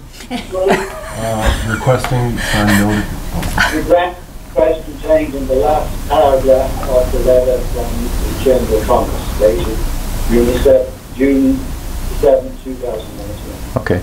So, second? Councillor Earl. Discussion. Councillor Earl, then Councillor Lexstrom. Just a question. It doesn't specify there whether the city owns the sign or whether it's a sign we lease. It's our understanding, and I asked Kevin to follow this up a bit ago when Kathleen had left a note for me. It is owned by the city. It's on city property, Kevin? That's correct. Yeah. Okay. Good. So there's no hard cost to us? No. Okay. Councillor Lexstrom? Just, thanks, Your Worship, and understanding the request, there's been some discussion on this sign, so already, and just prior to this sign coming forward, so whether it would be for additional use of the city with some of the things we've worked on or are working on at the present time. So prior to just saying that's it and then blocking those discussions that have had or been, I guess, brought forward to date, is there a way that we could actually work with our administration to see the best use? Like, I understand the Chamber of Commerce's wish, but it may circumvent a couple of discussions that have come forward already based on whether it would be a city function, a city sign, a city airport. Like, there's a couple of things in the works that this has come forward now as the formal one request, But if we do this, then it circumvents the ability to proceed with those. So if there's no need to go forward on the other, discussions that have been raised over the last couple of months, what do we do with that? We're moving forward in a city direction. Is there a way for it to help? I'll use the airport, for example, has been raised with me.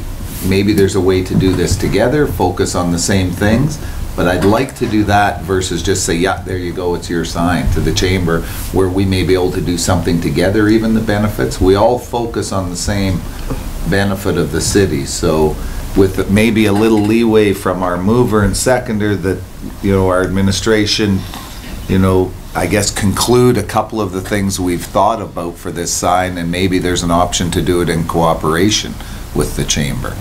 That's... If I may speak, Matt? Yep, go ahead, Charlie. Yeah, I certainly followed the council. It's not aware of the discussion, don't have any recollection, but that would be brought forward. I certainly think I would like those discussions to happen as we've done a decision. Okay.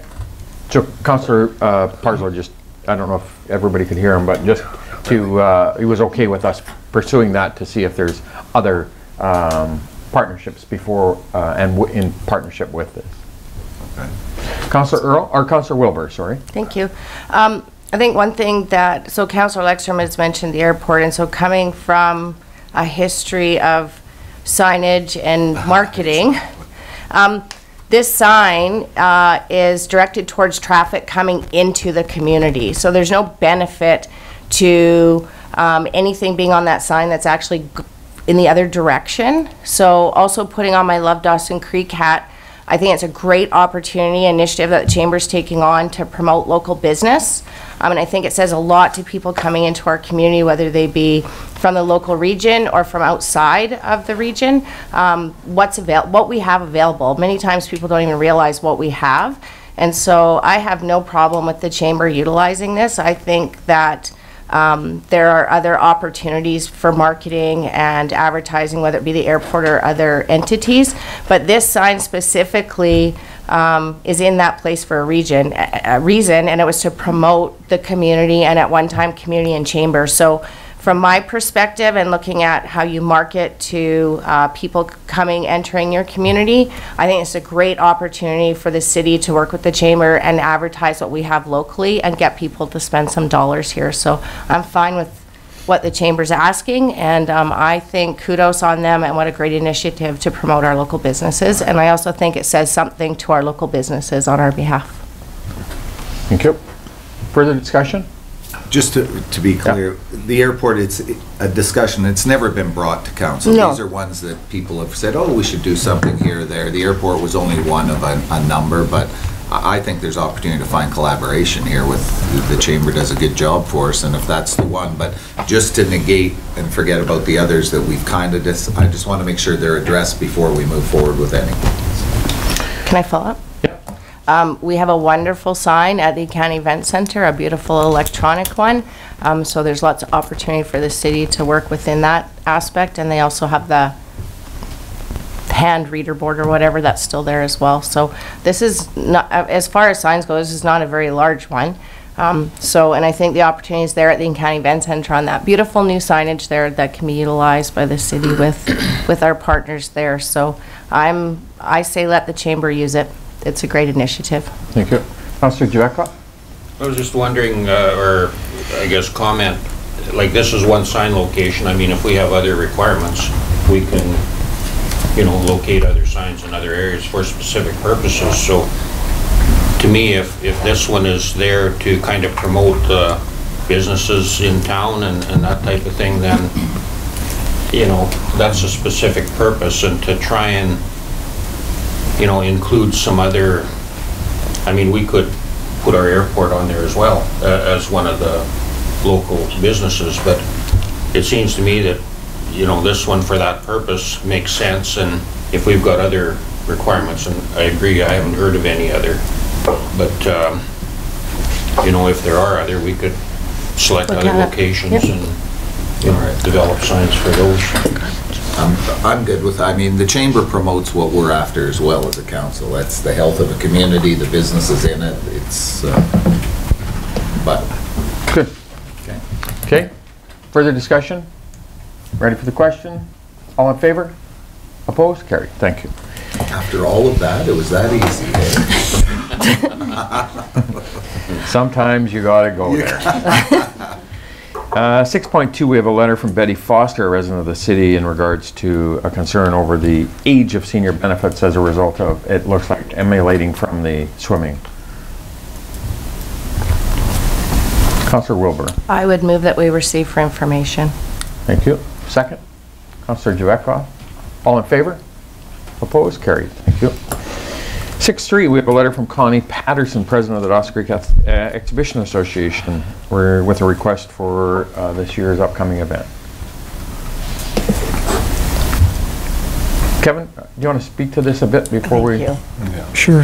Through your worship, the letter that you have in front of you is fairly typical of what we've seen in years past. Looking for some equipment and grass cutting and all those things. Although noted that it's moving forward, it'll be wrapped up in the agreement that you have with the Exhibition Association.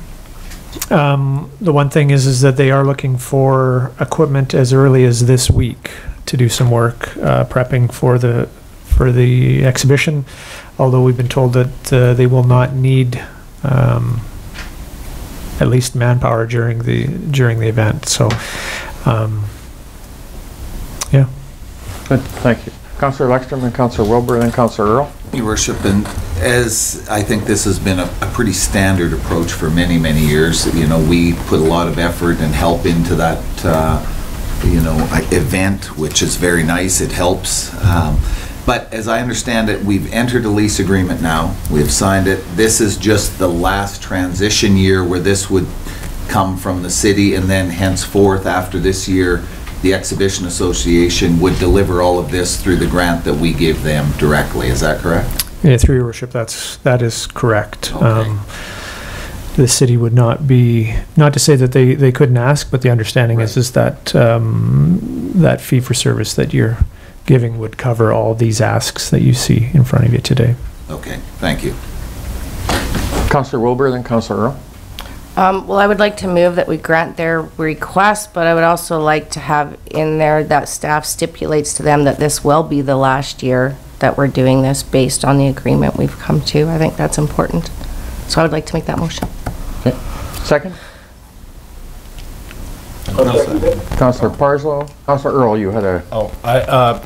Yeah, I think most of it was covered off by Councillor Lexstrom, but I did see some confusion through social media, which isn't, completely unwarranted. But the $125,000 net will be granting them or paying them as a fee for managing the property moving forward is in lieu of the in-kind donation we've been making to them for going back however many years. So it's not an additional expense to the budget. It's pretty much a wash in the budget. Because there were some people who were concerned that we're adding, at a time we've made some significant cuts, that we're turning around and adding $125,000 annually. So that isn't the case.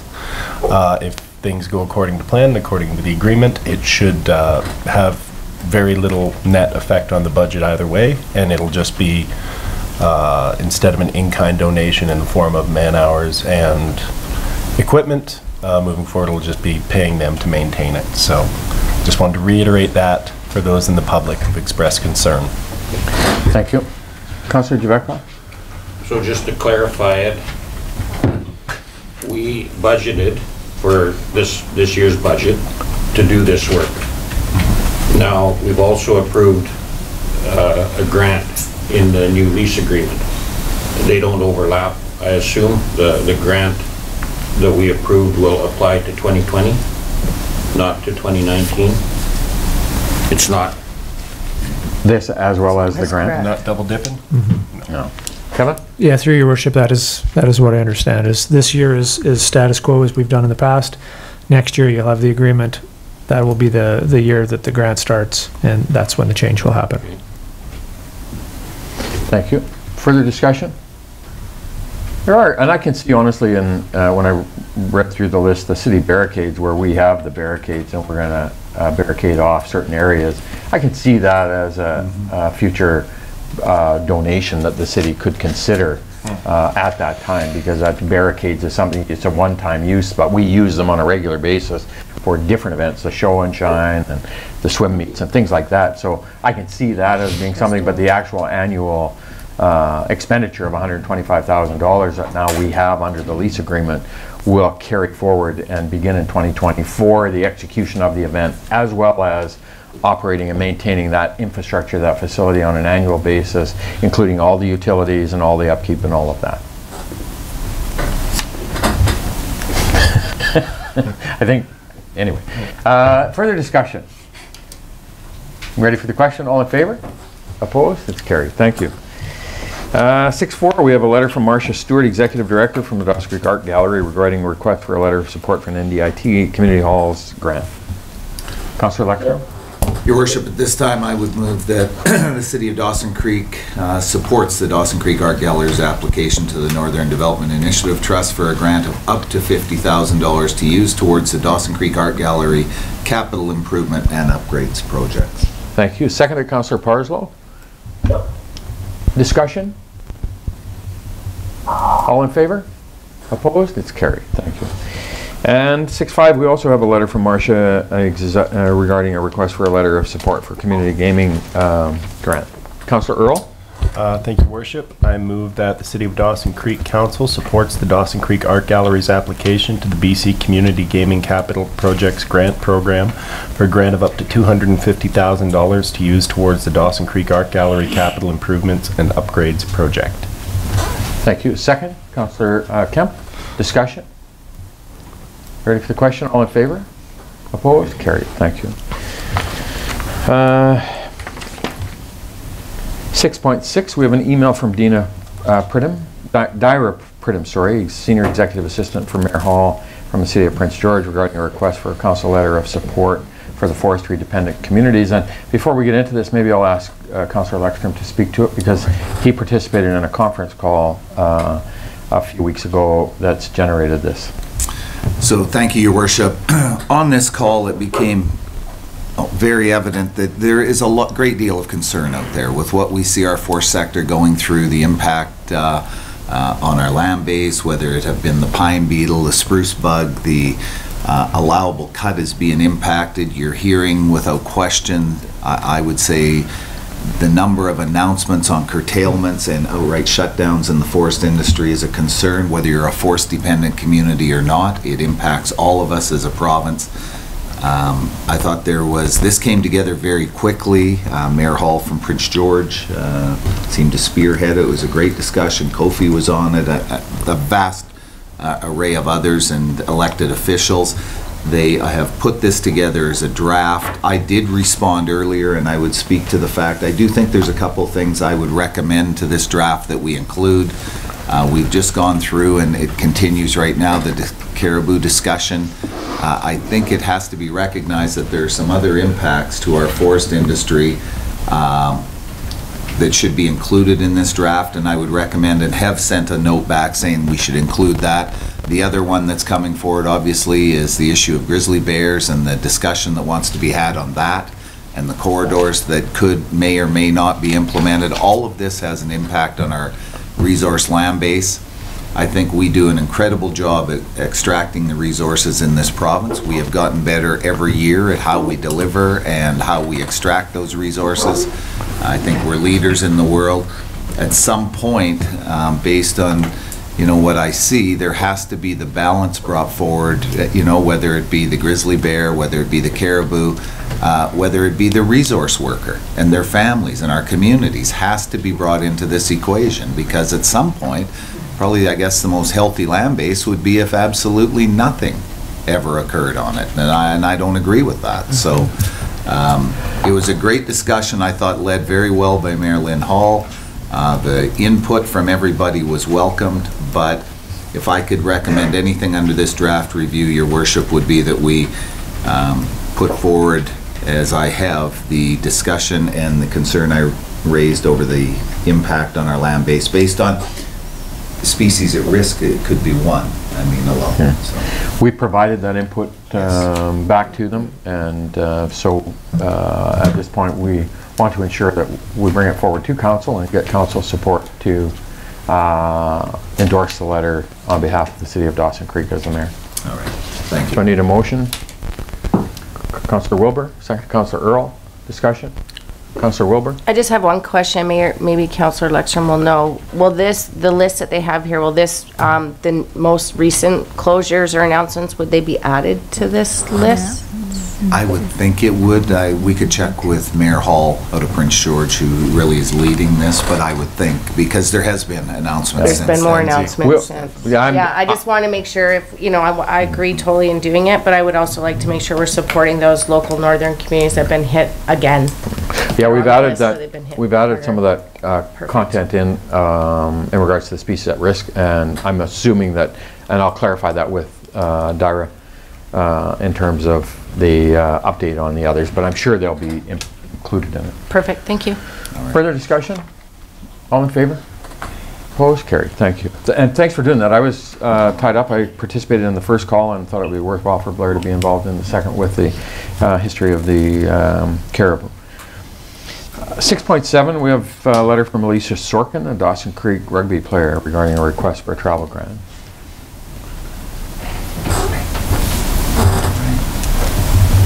Councillor Javetkov. Received for information. Second. For a second time, do I have a seconder? Right. Seconded, Councillor Parslow. All those in favor? Opposed? It's carried. Thank you. Reports. Report 7.1. We have report 19-107 from the Parks and Facilities Manager regarding a request for quotations for janitorial services for the RCMP. Yeah, I'll make this recommendation. Late. Thank you. Second? I won't make you read it, Charlie. Second, no. Councillor Leckstrom. I'll make him. I want a pulling a fishing pole. Second, Councillor Leckstrom. Discussion? Questions? All in favor? Opposed? Carried. Thank you. 7.2, we have report number 19-112 from the Development Services Manager regarding request for quotations on our water meter replacement program. Councillor Wilbur? Sure, I'll remove that report number 19-112 from the General Manager of Development Services regarding request for quotations 2019-33 water meter replacement be received. Further, that Council award the RFQ 2019-33 to Neptune Technology Group Canada Incorporated for the price of $246,750 plus applicable taxes. Thank you. Second? Councillor Earl. Discussion? Ready for the question? All in favor? Opposed? It's carried. Thank you. 7.3, we have report 19-117 from the General Manager of Development Services regarding quotations for a loaders. Councillor Javetkov.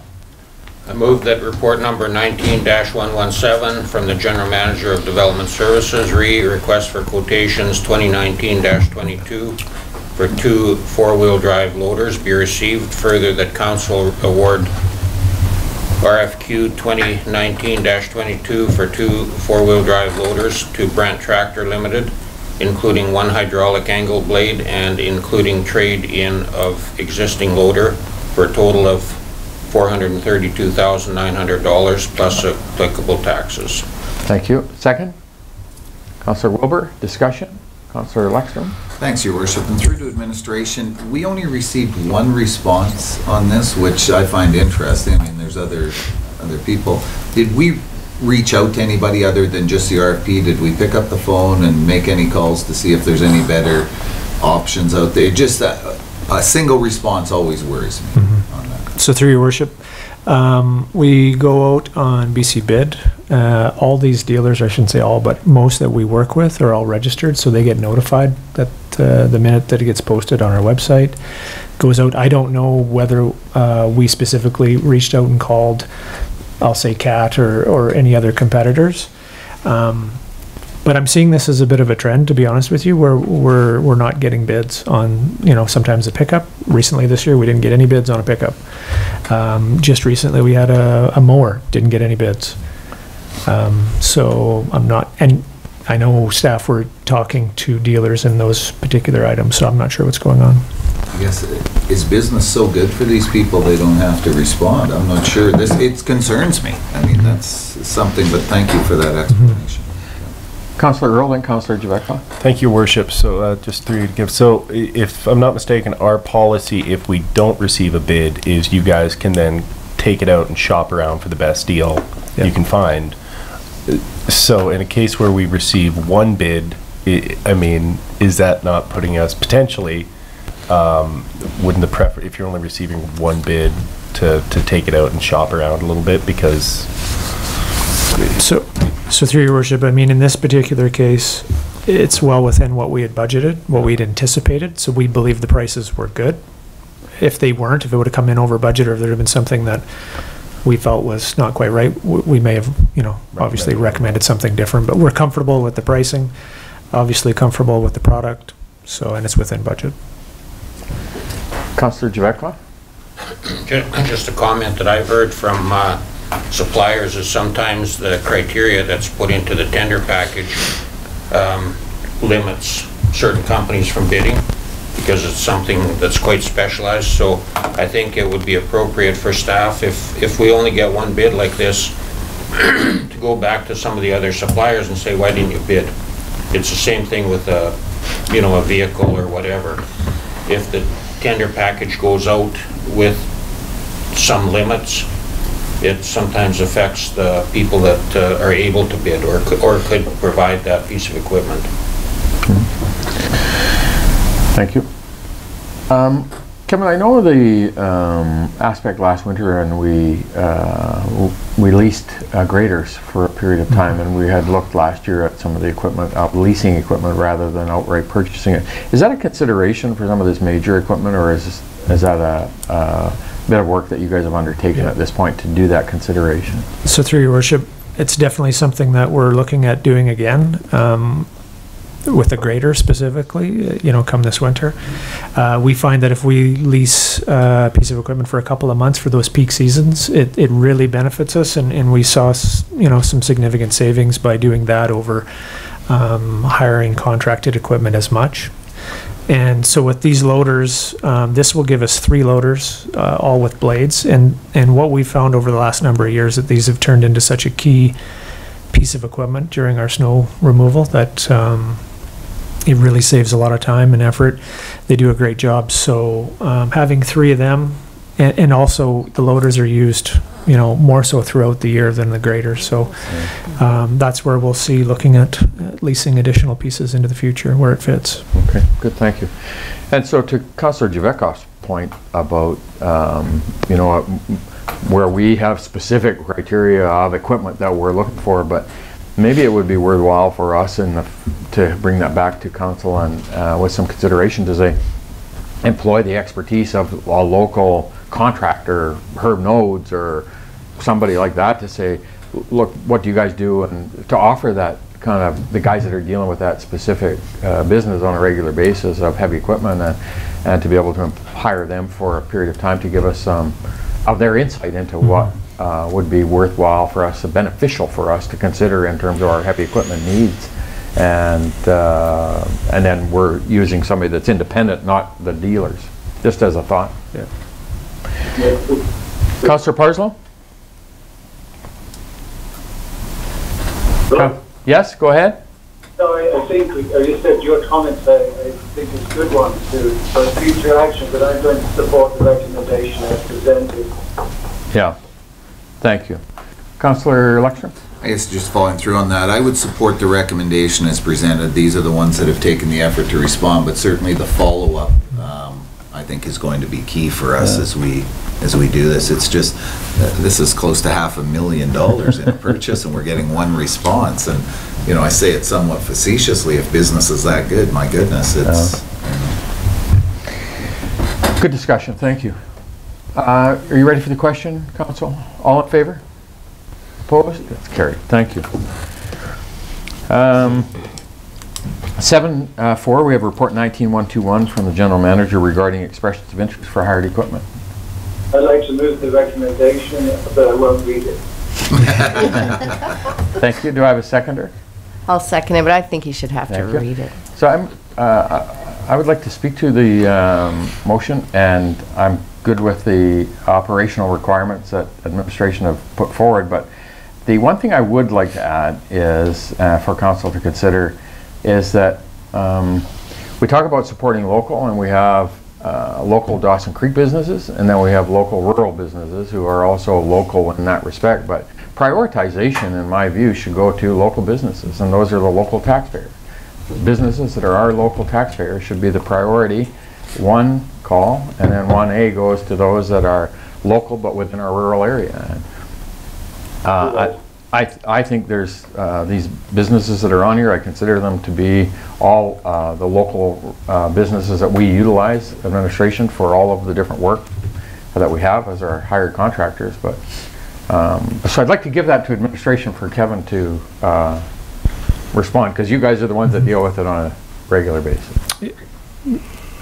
Yeah, you bet, through your worship. So the only concern that I would have is to whether we can, we've went through an open process. We've asked for some criteria, which was fairly simple. Is for emergency work, can you respond within 2 hours? Because that was to try and make sure that they were, I guess, in a local sense, that they could, get some equipment and get on site.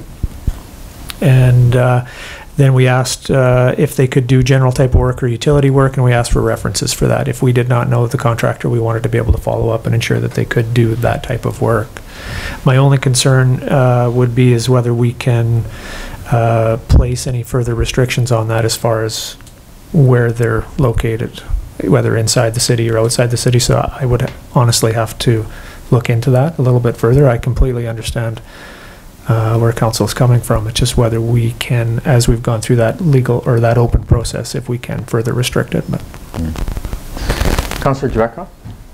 So the other thing that is a consideration here is the rate structure.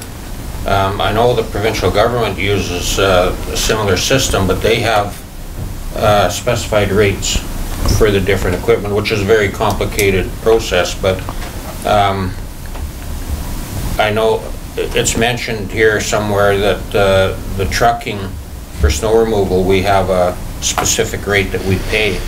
But for example, if you're hiring a loader and and you're in a predicament that you need it in 2 hours, and you can hire a number of different size loaders at a number of different rates, that's an issue too. I mean, if you're hiring for example, an oversized loader, something that you don't need, and paying an extra $50 an hour, I don't know how you deal with it with this process, but or is it a consideration? Mm-hmm. Do you include those considerations? So through your worship, this is kind of the first stab of creating that list of approved contractors and that, and we've had some internal discussions about kind of what that looks and how it will evolve, and we've talked about the provincial blue book values and things like that, and some of the challenges with those in this area, maybe not right at the moment, but when oil and gas is very active, the blue book values, it's pretty tough to find equipment for those rates. Right now, they're people will very gladly work for it. Absolutely, absolutely. And then, as you mentioned, the different sizes of equipment, they're all going to have a different rate. So in this particular thing, I guess the quick answer is no, we haven't defined it by different rates and different sizes of equipment, but I think this list, we're going to do it on an annual basis, and I think it could evolve to be a little more detailed, and we could break it out into, if you're hiring a loader, okay, who do you have? These are all the people with loaders, the size of loaders, and these are the rates, and then you can start to pick and choose for what's appropriate for the job. I would just say we're just not there just quite yet. Thanks, Kevin. Councillor Wilbur? Well, I just want to say kudos to staff. I mean, this is a first step in being proactive and looking forward towards, if it's a flood or if it's extra snow removal, to compiling this list and being prepared. But I also just want to put it out there because, I like to rock the boat when I can.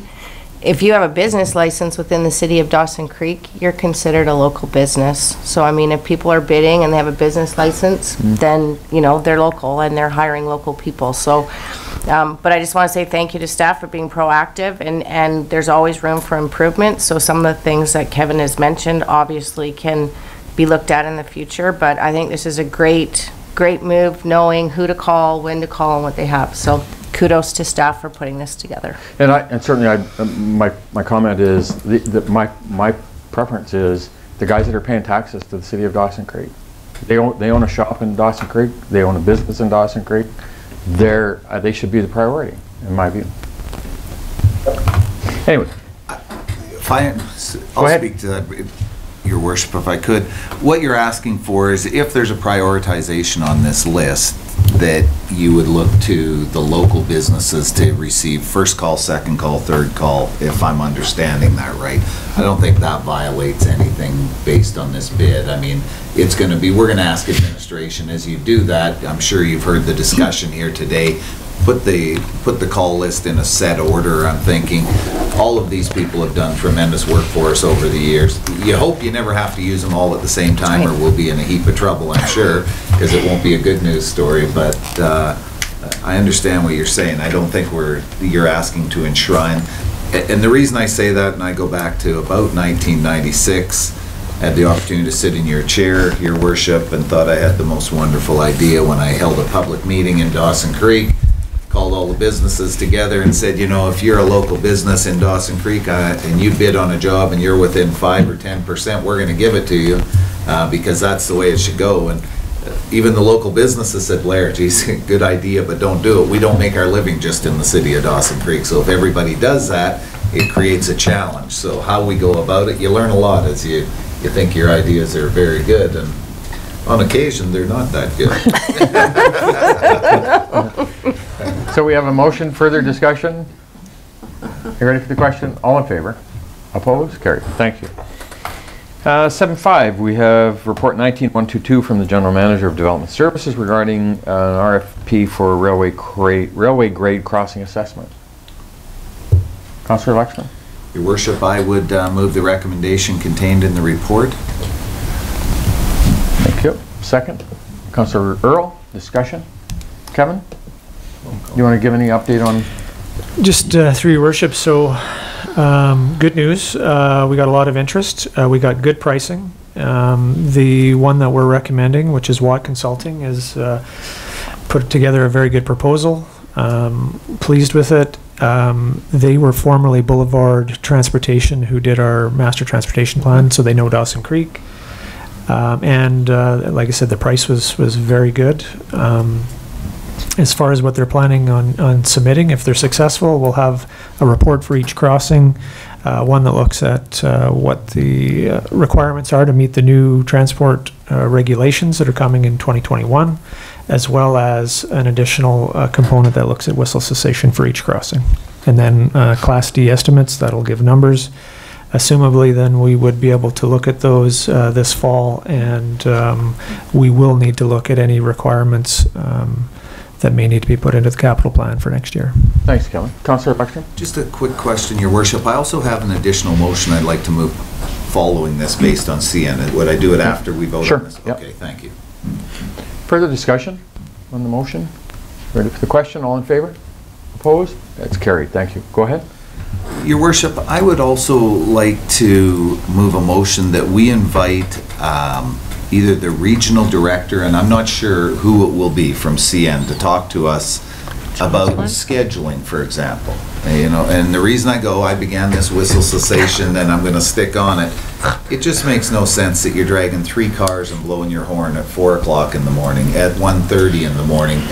It's amazing to me that the scheduling can't be done a little better. Maybe I'm missing something, but I would like somebody from CN to come and tell me why we have to drag 3 rail cars at 4:44 in the morning and blow the horn 5 times going through the community of Dawson Creek, because I just don't think that happens in other communities. And if it does, I think we could gain a lot of support to find some options to change that. So to make a request to Jocelyn, I think, as their regional area manager of her relations, and let her know here we've got some issues with respect to scheduling, and if she could, along with somebody who has some area of operations within CN for our northern region, could attend and give us a update.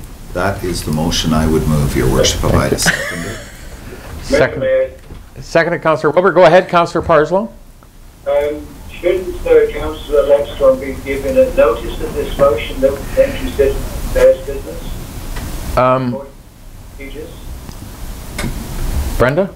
You're breaking up, Charlie. Through your worship, it is related to this. Yeah. Okay.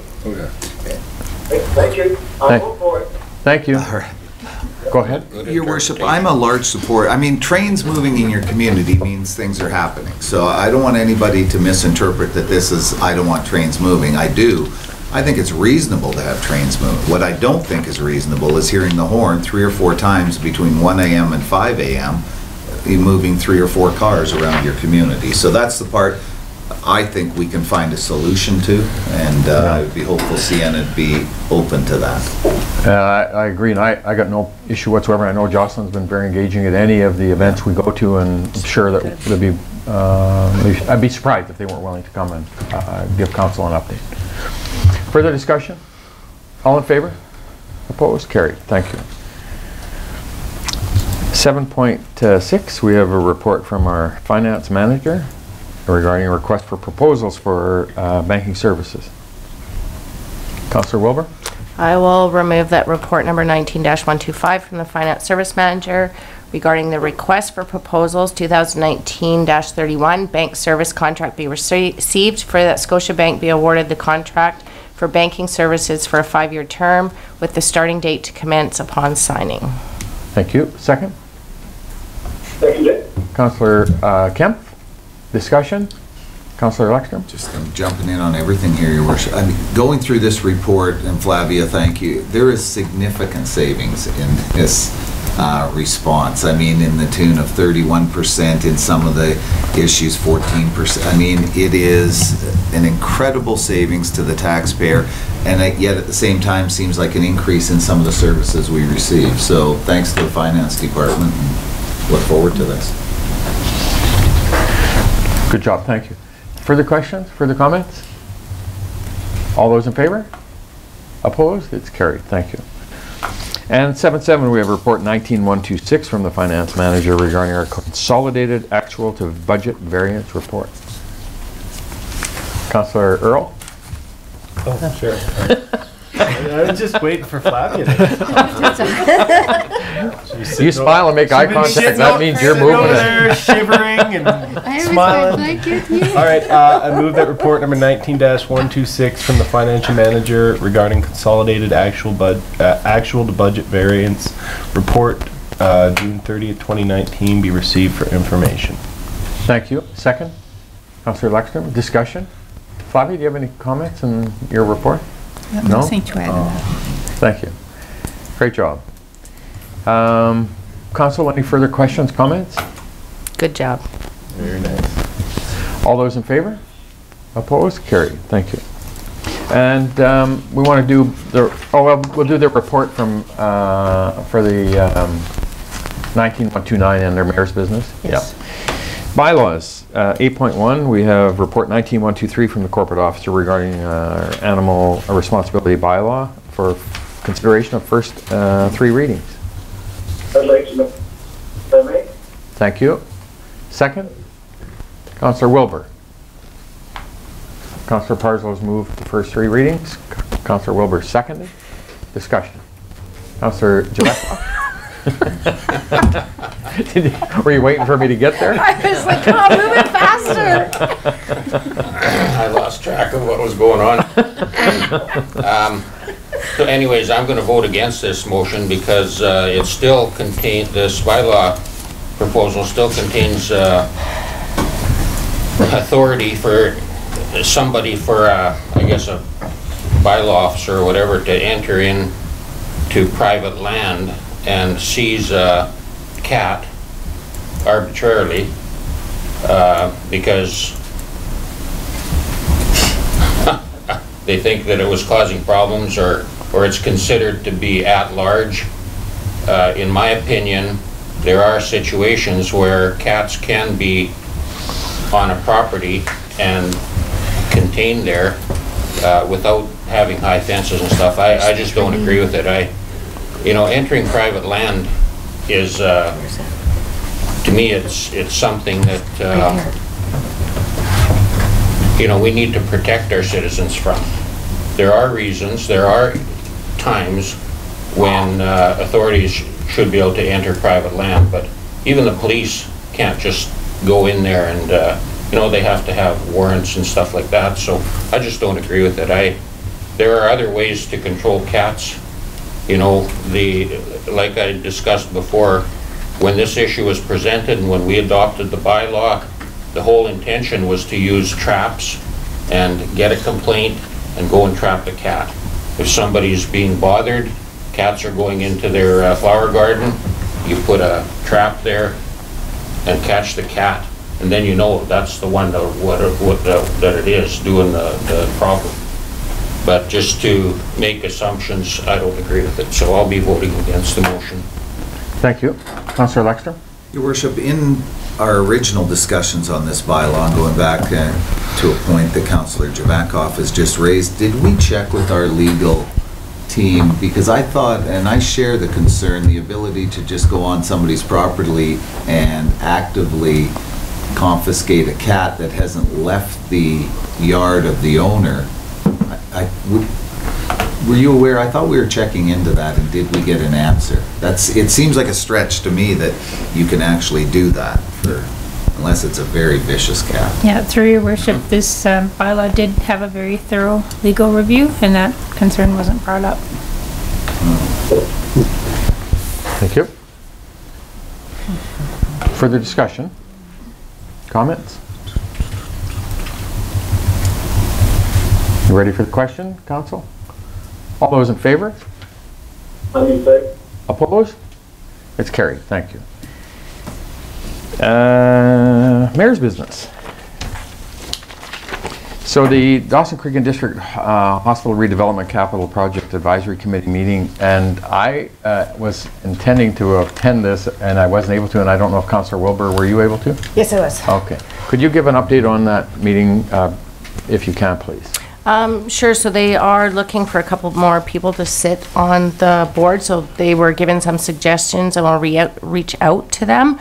And then they've planned to have a meeting in October. And so some of the action items from the last meeting were while reaching out to me and a couple other people. So before they kind of get in depth into discussions, they want to fill 2 more positions on the board, and one being someone who can be there to work with our First Nation neighbors and be a voice for them on the board. So kind of just a follow-up to the original agenda, and then it sounds like the work will come down on us in October. Good. Well, I know that we're certainly excited about the work is ongoing, the planning process is ongoing, underway. We expect it'll go to Treasury Board probably this fall, this winter, for the approval of the hospital under the government capital program. And as a regional advisory committee, it's our role to kind of give that input. So I want to make sure that we stay connected and in. And Councillor Wilbur's got a seat at the table with the Southeast Health Services Society, which is very good. Thank you for that. Michelle Carr, ADM for LNG Canada, and Darren Beaupre, Communications Manager, were here, and we met with them. Some of us were able to, I think, last week or the week before.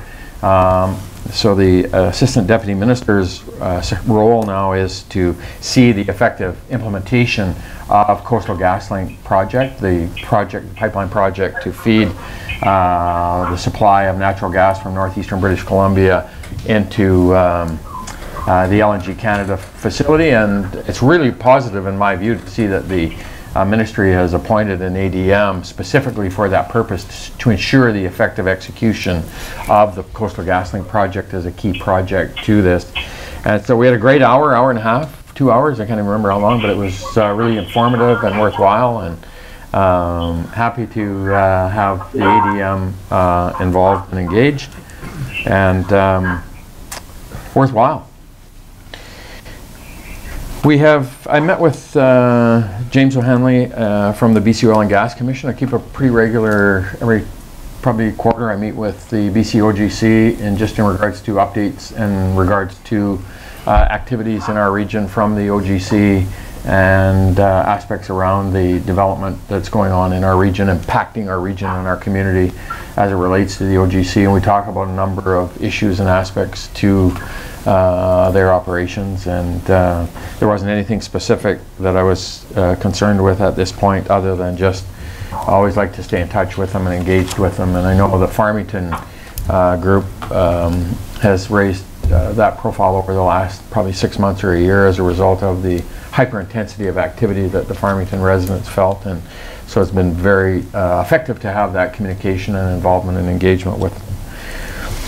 Attended Speedy Autoglass's, I think it was their 20th anniversary celebration a few weeks ago on Friday, and I wanted to congratulate Sean and his team for carrying on an amazing tradition of a local business that's been in business for a long, long time in our community and continues to do that. And so I was happy to be part of their barbecue on Friday afternoon.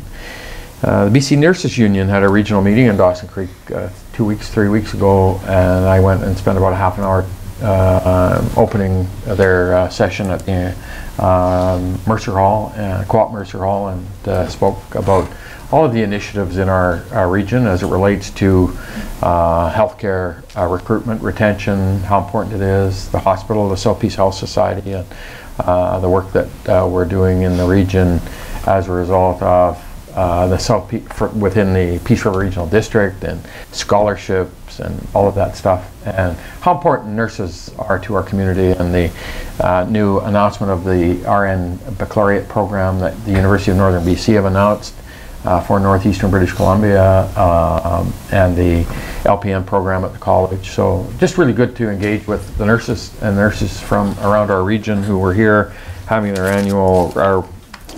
semi-annual meeting. Attend on a regular basis the Encana Dawson Creek Courtesy Matters Advisory Committee meeting, and it's simply that. It's a meeting of the Courtesy Matters group, so it's representation from communities of Dawson Creek, Pouce Coupe, rural areas, Encana, and businesses that are on an ongoing basis involved in the impacts of that whole initiative of Encana and their Community Matters community initiative. So, next item I want to bring forward as a result of our delegations today was the dog park, and we had a presentation for the second time by Callan and the team from the dog park, looking for council's direction and support. Mayor, can I speak to this? Yes, go ahead, Councillor Parslow. I would like to make a motion that we approve the use of UB Park as a temporary dog park for completion of the permanent one to be located at the BCA. Thank you. So I have a motion that we approve, council will approve the use of Newby Park as a temporary location for a dog park. Second, Councillor Kemp. Discussion. Councillor Wilbur. Just through you to staff, and the delegation did mention it, but they were talking about work that needed to be done at the SPCA. So do we have like a definite timeline on that land use, or is that specifically to the SPCA? Because to me, a temporary 2-year area to me is permanent, and so if it's more feasible for them to take their fundraising money and grant money they can get and just be in their permanent location, I just want to know if that's feasible, or... So I've had discussions with the president of the BC SPCA, Craig Donnell, and they're very interested in the opportunity of partnering with the organization to develop a permanent location there, but that wouldn't be within the auspices of the city. We gave them the property, and it's not the city's property any longer. It's theirs to do. Yeah. And so then I guess through you to staff, there's like this has been looked at thoroughly so that the community is aware we don't have other land options for them to build their park on. Like this is the best fit, I guess, is what I want the community to be aware of. So through your worship, the land that the city does own elsewhere in the community is either commercial downtown or the industrial parcels that we do own are occupied, either with the trucked waste facility or the RV, or we really don't have any other that I can think of off the top of property available that would maybe be fitting. Thank you. I just want it to be there and to be on the record that we've looked and they've done a great job and we're working with them. So I do support them. I'm happy to support the motion and their request. And I do hope they don't burn themselves out doing checks on the park and making sure everybody's minding their P's and Q's. But I wish them well. Thank you. So Councillor Lekstrom and Councillor Kemp. Your Worship, what I was thinking, because the temporary has, no defined meaning in this motion, I think that it would be, and I would at this time move an amendment that the temporary be that it would be for a one-year term, the committee to report back to council next year, to see where we're at. They may well be on their way to developing the permanent dog park at that point. If there was any issues that arose, we could at that time discuss them, but just putting a time frame on temporary that I'm supportive of it, but I think a year from today or in the fall, because I don't, we'll set a time frame. If they come back to us at that time, council would say, okay, we're good for another year. We know you're that close, or gosh, you're 5-10 years out. Then we'd have a different discussion. Exactly. I'm sure. So amendment that we add temporary to be a one-year term with a report back to council in September of 2020. That is exactly what I was going to move, Your Worship. Thank you. Do you have a seconder for the amendment? Second, Councillor Earl.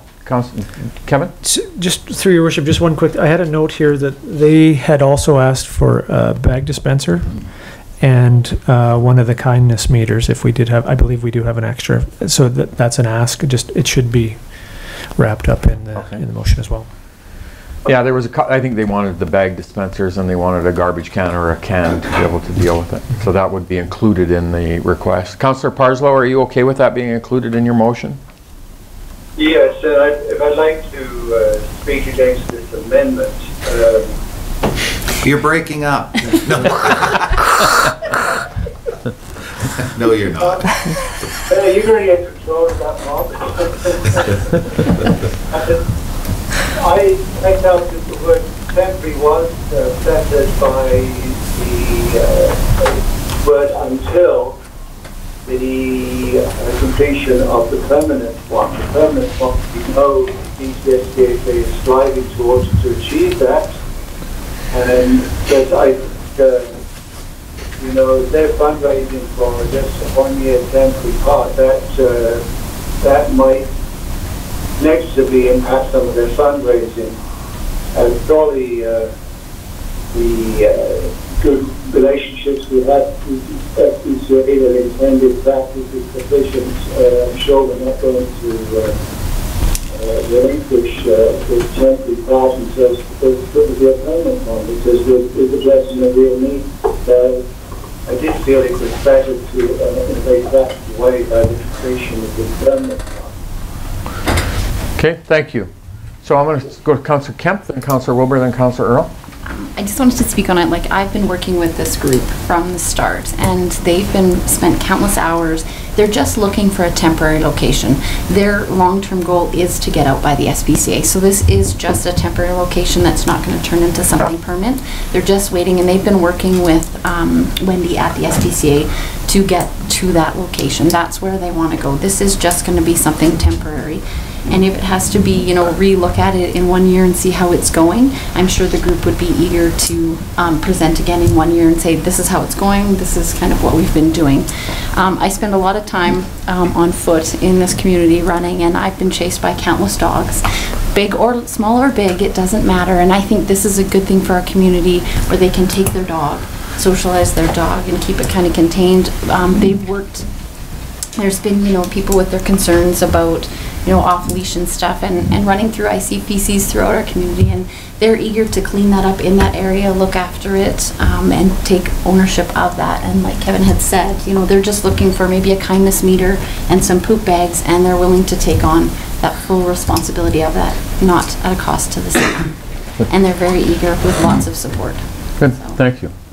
Councillor Wilbur, then Councillor Earl. So to Councillor Parslow's part, I think they've formed some partnerships to put this temporary park in place, and their fundraising is actually for the long-term goal they're working towards. I think it's a great location for a kindness meter, but I also believe we have a kindness meter program, so they could actually apply to get money out of the kindness meters. Like, are we saying that that kindness meter is just, the money in that is just for them, or we're putting one there to collect funds and then they could apply like every other not-for-profit group to receive those funds from the kindness meters? Yeah, we probably have a policy, I think, established around the kindness meters, and we'll explore that before we would grant the excess one down there. But I think it's a great place to point. collect. I think it's a great place to collect in the kindness meters, but I think they need to understand it's not theirs solely. Yeah. Councillor Earl? So a couple points. Is the person who suggested, I don't think that when I suggested they fund a decommissioned parking meter to put there, the word kindness meter left my mouth. I was thinking more, you know, people come by with their dogs and they throw in a loonie or two as they have it to pay for the service and offset the cost of maintenance. I wasn't intending for that to be part of the kindness meter program, and I'm not sure they were either. I wasn't sure if the city had any parking meters remaining after having dedicated the kindness meters. So I don't want to speak too much to that because I'm not sure what their intent was there. Secondly, to Blair's amendment and Councillor Parslow's concern about it, is I think, having observed this group, they're a fairly driven bunch and they seem very focused, and especially for as new as they are. But I do look at Councillor Lekstrom's amendment not as undermining them or in any way, shape or form doubting their capacity to get this done, but it does allow us as a council to exercise some oversight to make sure we're covering ourselves and allowing, you know, some peace of mind for the residents over there, that we can make sure they're protected as well. And it's not, should some unforeseen event happens, which sometimes happens with nonprofits, there's turnovers, people leave, people's priorities change. We want to make sure we have some ability to revisit the issue should the need arise. Thank you. Councillor Javetkov and Councillor Kemp? I support the amendment as well. I mean, you know, it's good to review the, you know, what's going on. You may have all the good intentions in the world, but that review is a little bit of incentive, and it's, who's to say those individuals are going to be here a year from now? You know, it could be passed on to somebody else. I think it's a good policy. I think we've been stung in the past by leaving things open-ended and, you know, reviewing them years later and nothing's happened. Sure. Thank you. Councillor Kemp? I just wanted to speak on the meter. I think their intention wasn't that the meter be part of the kindness program, but that a meter be put out there to raise funds. You know, people can donate to that group specifically. Sure. So that was their intention. I also wanted to mention that they're doing huge homework. Like, they're reaching out to other municipalities, doing research on their dog parks. And the one, Kelowna, has really come on board and very supportive. And their dog park is actually right next door to a playground. And they haven't had any issues. So, and that was one thing that they wanted to stress, that they haven't had issues being next to a playground. Thank you. Further discussion? That was really good. Dog parking ladies, they're not for myself, of course, but for my dog, and that's right by a very active playground. And so I don't have it, but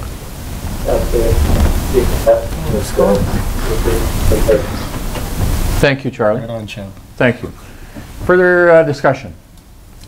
On the amendment, first of all, that we have a report come back to council in 1 year by September of 2020. All those in favor? Opposed? That's carried. And on the main motion, we approve the use of the park for a dog park, and it's Newby Park. All those in favor? Opposed? It's carried. Thank you. Thank you for that. Joanna from KPAC had a request that we would allow busking in front of the location. Kevin, is there any requirements? So through your worship, we don't have any bylaws that prohibit it. I think we have a noise bylaw and a loitering bylaw, but we're pretty confident we could work with the group, and our only concern is just to make sure that access along the sidewalk remains open. It's a very big sidewalk down there, so I don't foresee that being an issue, so I think it all should be good. Okay. We have nothing, do we require a motion to give them the approval if there is nothing that restricts it? Oh, that's public space. Yeah, so we don't have to require a formal motion of endorsement, Brendan? Yeah, through your worship, if there is an issue, then we'll bring it forward to council. If there's Yeah. a need to set a certain lease area for them to use, that type of thing, but we'll... As it stands, there's nothing under our bylaws or that restricts it from being able to use. Councillor Javetka? I believe we passed a motion there one time for them to put some tables out on the sidewalk. I don't see a problem with making motion to allow them to extend their activities under their, KPAC operations to ensure the insurance is covered, to include some activity on the sidewalk, then it's covered, and we don't have to revisit it in the future. So you're making that by way of a motion? Second? Councillor Lexton, discussion, go ahead. Just a quick one. Also, although we don't have a bylaw prohibiting it, I would certainly hope that this motion would encompass a letter to them saying we're supportive of their initiative. Yeah. I mean, I think that's important for them to hear as well from council's perspective. Good. Further discussion on the motion? All those in favor? Opposed? Carried. Thank you.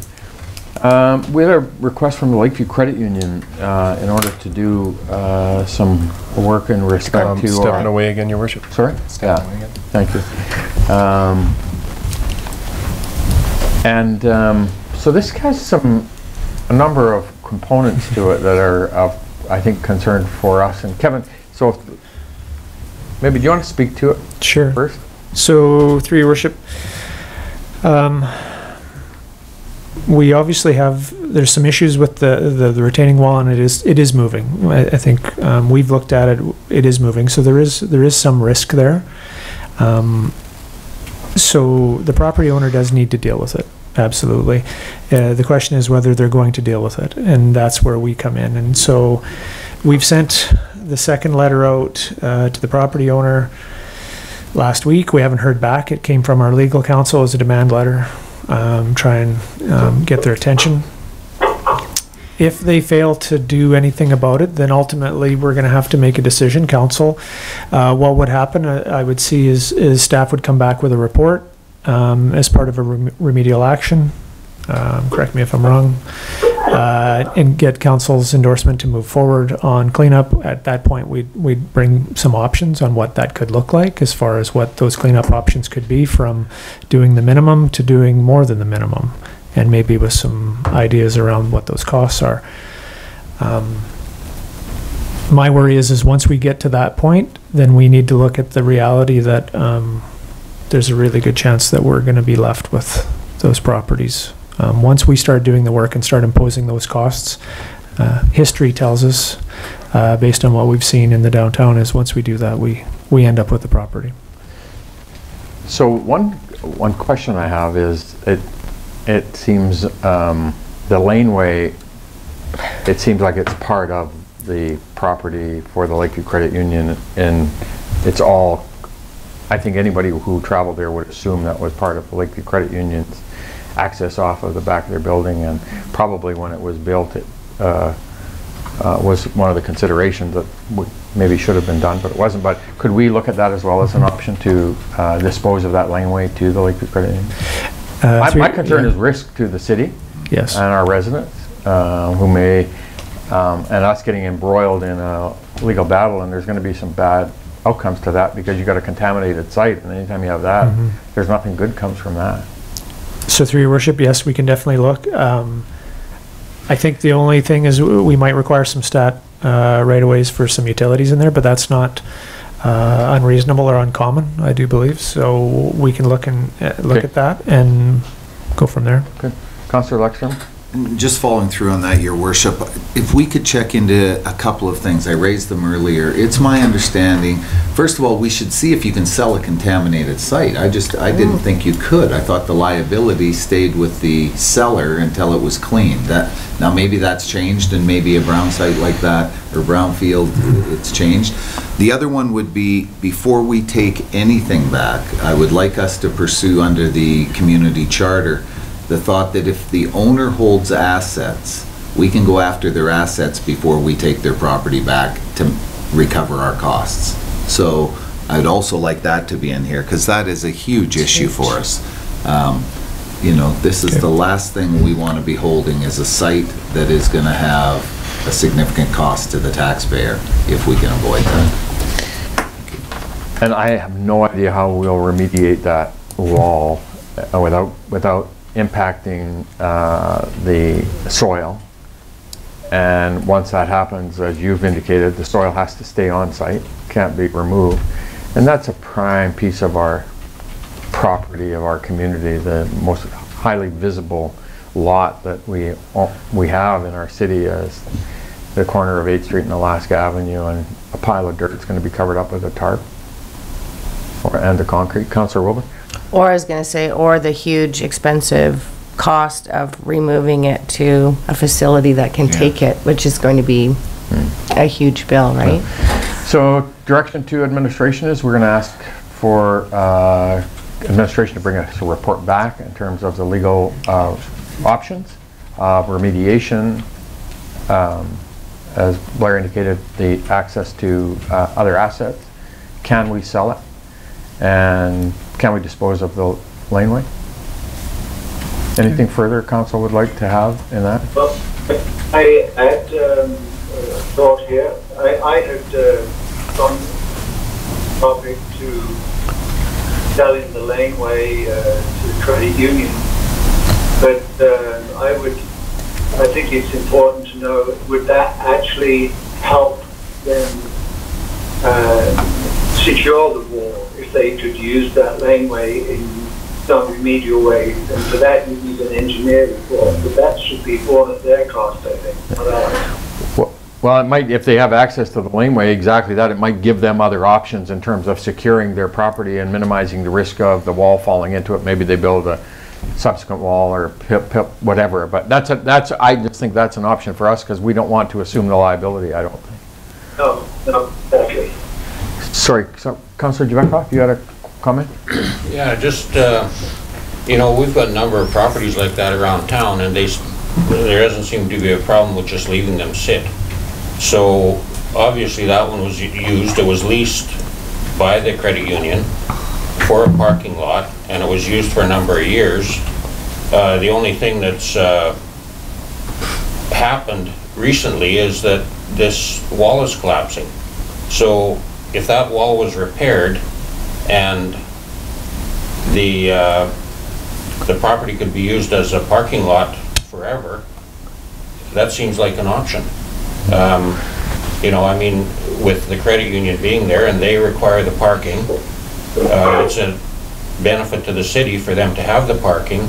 Like, it seems to me that there should be something that can be worked out, considering all of the properties around town. I mean, Three-Way Texaco is a classic example. Never had a thing done on it. And it's sitting there, it's contaminated, and the contamination could be running into the cemetery. But there's no requirement to clean it up. My worry, I think, Councillor, is the minute that they start to do some remediation to fix that wall, and I'm assuming it's going to have to be removed, that concrete, it can't leave the site. Well, the material can leave the site. It can go to Gordondale to be reclaimed. It's just a matter of trucking it out there. It's not a horrendous cost. I mean, you know, the $30,000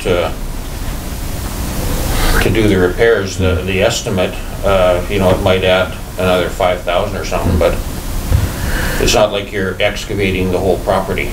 You're just dealing with that small portion of it. Kevin, anything else you can think of? Yeah, so just a point of clarification through your worship. The concrete can be removed, as I've been told, because it's not holding any contaminants. So if that wall was removed, really the issue comes is if we're not putting back, or if they are not putting back another wall, the soil needs to be sloped back to make it safe at a 2-to-1. And then that's, so it's that extra soil that they need to deal with, and either they haul it away or they leave it on site. If you, Councillor, is correct, if you wanted to put back a new wall and basically maintain all that soil on site, you won't have the cost of remediating the site, but you will have the cost of a new concrete retaining wall to withhold all that back. So it's, and I don't know what those costs would be. So I think we'll step by step, we'll ask you to bring some of this back and begin from there. Councillor Lexton? Just a quick one, and Councillor Javakoff, you mentioned if there is leachate off a site though, it then becomes an issue. So if you have a contaminated site, for example, as long as it's contained on that site, the moment a neighboring property notes it becomes the responsibility to have that site reclaimed then. So whether it's Texaco or whatever. So that's always, and again, it's an important part because most of this has been there for a very long time. You know, going back to the war years in many cases in our city, but it's one that if you have leachate and it's going off of a neighboring property and contaminating yours, the owner of the neighboring property is responsible. The other thing, we don't know if we end up having to take this on to remediate, and they get into something once they start the remediation. They discover something in that soil or dirt, or it starts, we got a whole different game. That once you start messing with contaminated sites, you're in a whole different game. I just think we want to understand the legal implications of that. So anything, Councillor Wilbur? I'm just curious, through you to staff, I guess in talking to legal, or has it ever come up, or even maybe Councillor Lexstrom knows, about cradle to the grave? Like, does that still apply for these brownfields? Like, they can't sell it. I thought that fell under cradle to the grave, that you cannot sell contaminated property. You are responsible to clean. They have to show they've cleaned it up. Well, they've sold this one. Yeah, this one, so I understand the same as you. So unless something has changed, I'm surprised. If a sale went through, maybe we're talking about something that this may very well be a clean site today. I just don't, that's what I think administration is going to determine in there. I think because I would like clarity on that, because that's my understanding is cradle to the grave. So as long as you don't do anything with it, it's fine. Yeah. Right. Okay, so we'll go ahead, Councillor Parslow. For this discussion, the map that moved to Louisiana Pacific, how did they acquire that land when that was contaminated? Clean it. Yeah, I don't know. No, it's an interesting discussion. Yeah. Going back to the laneway, I'm sure that we could, with a properly engineered wall, the credit union, if they could use that laneway, they acquired it, build a wall that would be a safety buttress for their property and for the pedestrians. We'll explore those options. So we haven't got a motion at this point, so I'd like to have someone move that by way of a motion. You got the 4 or 5 key points? Yeah, I moved all those 5 points that you made to be brought back from the administration to name those 5 points. Have you got them, Brenda? We should have them clarified. Clarified. So legally, can you sell a contaminated site? Can we assets of an owner if we have to remediate? The aspect of the laneway, and can we sell that as a condition, and the remediation of it in terms of what happens to the remediation of the site if we have to get into that in terms of the concrete and the dirt and all of those things, Kevin. Yep. I think council needs to have that information and understanding. Anything further? Was there another one? The 1 point with the laneway, and could the laneway be used to build a build to protect the credit union? Yeah, and that's, I guess, that aspect. Can we sell it, and can that help remediate and minimize the risk if they could develop it into another area to help support that wall? Kevin? Just, sorry, through your worship, just one point of if this laneway wasn't ours, we wouldn't be involved in this discussion right now. It'd be between two property owners. So if the city was to dispose of that laneway and one of those properties were to purchase it, it would become now a property owner to property owner issue, and the city wouldn't be involved. Yeah. But it might also give the property owner, the credit union, the opportunity of remediation of access to their property without the fear of that collapse of that wall. Okay, thank you. So we have motion moved, seconded. Anything further, Councillor Kemp? No. Okay. All those in favor? Opposed? Carried. Thank you. Let's not tell Councillor Earl we're done. No, bring it back. I'm teasing. Still. And we have two more items. We had Mr. Rorison in with respect to his development at Crescent View and the sidewalk. Kevin, are you clear in terms of what through your request worship, is and what we need to do? I'll tell you what I heard, and then I'll see if council heard the same thing. What I believe is that Mr. Rorison committed to building the connection to 17th Street within 2 years following the titling of his 21 lots that he was going to do in his first phase. That's what I heard. Okay. And how do we accomplish that, and do we do it by way of a formal agreement, a development variance permit? Right now it's really a negotiation between the city and the developer. In order to guarantee that it gets built, that's where I would have to explore maybe with legal to see if we can enter some form of an agreement with Mr. Rorison that commits him to building it. And if he doesn't, there is some consequence to that, because normally in subdivision, the only way that you can guarantee anything actually happens is that they put down financial security. If they don't do it, then we can take that money and do it. In this case, we don't have any financial security for this connection to 17th Street. We could ask for that, but then there would be no advantage to Mr. Rorison. He'd be putting the money out once and then having to put it out again to build it to get his money back. So we would have to look at some form of an agreement to tie it all together. And we would make that by way of a motion and a direction to you that we will agree to the request to have this connection to 17th Street from Crescent View in this second phase within 2 years of the titling of the properties, these 21 properties. And that's a formal agreement we have. Otherwise, there's no other options. And through your worship, I assume we would bring that, Brenda, we'd bring that agreement back to council once we, would we need to? Yeah, unless we're really clear and council can provide the authority for you to enter into the agreement. But I feel in this case, it might be better to bring it back. Councillor Lexo? Just on that, the titling of the properties is one thing, whether that happens this fall or next spring. Mr. Rorison indicated he sold one lot, that would have to be titled prior to any building. So are we talking titling all lots, one lot? So my preference would be that, by the end of the 2021 building season, which is 2 years from today, that sidewalk would go in, if, whether they were titled or not, would be, and I'm just throwing this out for discussion, would be my preference. The other one would be, and we spoke about this as a council, the DVP that applies right now to the entire site, and I believe it's 117 lots if memory serves me.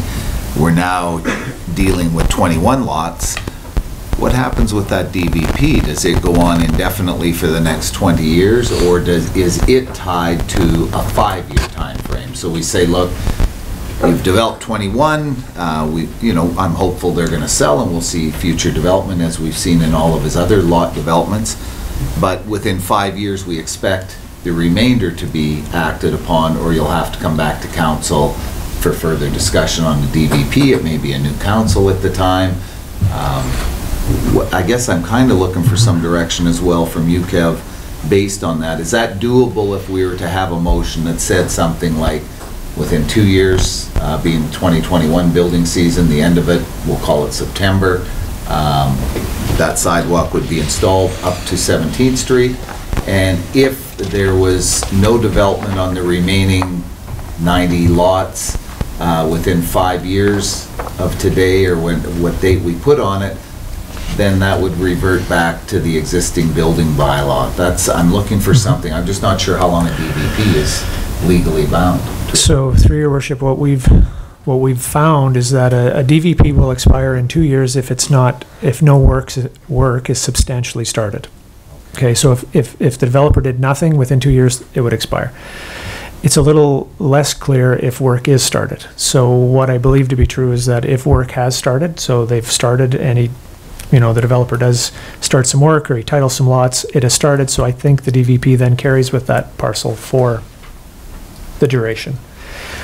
Now, we could certainly look to see if within this agreement that we're talking about entering with Mr. Rorson, some form of a development agreement, that maybe we can put some timelines on that DVP and we can explore that. So I would suggest that council direct staff to go back and work on, if that's what council wishes, to see if we can put some parameters around the DVP and the term, if the work isn't completed. Okay. Inclusive of the sidewalk? Yeah. Okay, so... May I? Yes, go ahead, Councillor Parslow. I think that picked up on something that I was concerned about when I listened to the presentation. It seems if the group with Mr. Rosen's request, he's in control of when he puts the sidewalks on. When Section 21 permits have been titles being put on those 21 boxes. Well, that title could take a year, it could take 10 days. Who knows? I think the bigger end is when all 21 boxes have title put on them. Then after that, he would put in the sidewalk. And that is so open-ended, I don't think it meets the desire of council to have a sidewalk within the immediate future. Okay. So our direction, Kevin, to you is to bring back a report on how we can formalize an agreement to ensure we have sidewalk connecting Phase 2 of Crescent View to 17th Street within 2 years of the construction season, September 2021. Councillor Duatro? It's changed since Pat Rorson was here. What he said and what we agreed to at that time, or the discussion, was that it would be 2 years after he titled the lots. Yeah, the 21 lots. That's not a time frame. I mean, those 21 lots may all go here this summer. They may not go till next summer, and then it gives them 2 years. I think, we have to continue, when we have the discussion, we have to continue on in the same vein. Otherwise, we have to have more discussions with Pat Rorson, because, it just adds confusion, delays, and I think we all agreed that registering the 21 lots and then give them 2 years to do the sidewalk, and he was in agreement with that. And he also said that he felt he would have them titled this year or early next. I don't know. He didn't say that, or I didn't hear that. And that was just, that's an unknown. Yeah. Brenda? I had that he would register the lots by spring. That's what he said. And then 2 years to tie into 17th Street. Yeah. That's my understanding. I thought he said he would have them titled by this fall or next spring at the latest. Yeah, so that's why I thought 2021. To me, it's open-ended. I mean, if those lots, he just said that he's sold one lot, he's registered one lot, but he had to finance the house construction on that lot to sell it. So that's quite a commitment, and that's not conducive to selling a bunch of lots. What are you going to do? Finance a whole subdivision? Yeah. No, I'm just going by what I heard him say and how we get some time frames in this, because we can't have it indefinite either. We can't have it, so if he doesn't title any of them over the next 5 or 10 years, then that development never happened. Well, that's what it was connected to, is those 21 lots. Okay, so I'm looking for a motion. Councillor Lexstrom? Okay, I would move the motion that we direct administration to move forward to enter into an agreement with Mr. Roberson that would see the connection of the sidewalk through his first development of 21 lots tie into 17th Street no later than the end of the 2021 construction season. And further, that administration work with Mr. Roberson on a time frame on how long the development variance permit will be honored prior to any new development above the 21 lots beginning. And I hope I'm clear on that, because I just don't know if the DVP, I know substantial work. My thought would be, and we'll have to do some work on this, Kev, and I'm kind of speaking as I'm making this motion. I think substantial work has started there already on the 21. Now, if 2 years goes by after those 21 have been developed and nothing happens, I'm not sure I would count those 21 as substantial work to the remaining 90-some. I think that's where the discussion with Mr. Roberson has to go, and he may very well say, hey, look, if something doesn't happen within 3 years or 5 years, so it may be that we'll honor the DVP for 5 years. But that's a discussion that I think you have to have with the developer. It seems a little ambiguous, this motion, but the key is the sidewalk being developed, and I say that prior to the spring, because no work is going on in the spring to get that sidewalk built. I just don't think. So 2021 would give us the 2 years. Discussion with Mr. Roberson based on the DVP and how long it will apply. He may very well have an understanding that it applies for 5 years, 4 years, but the 2-year thing is going to have to come into play, because we wouldn't want to say 5 if we couldn't even do that based on substantial. So I just need a seconder first before I, Councillor Wilbur? Go ahead. Councillor Parslow, go ahead. I was going to say, I was second the motion. That has spoken to his motion without a second. Thank you for pointing that out.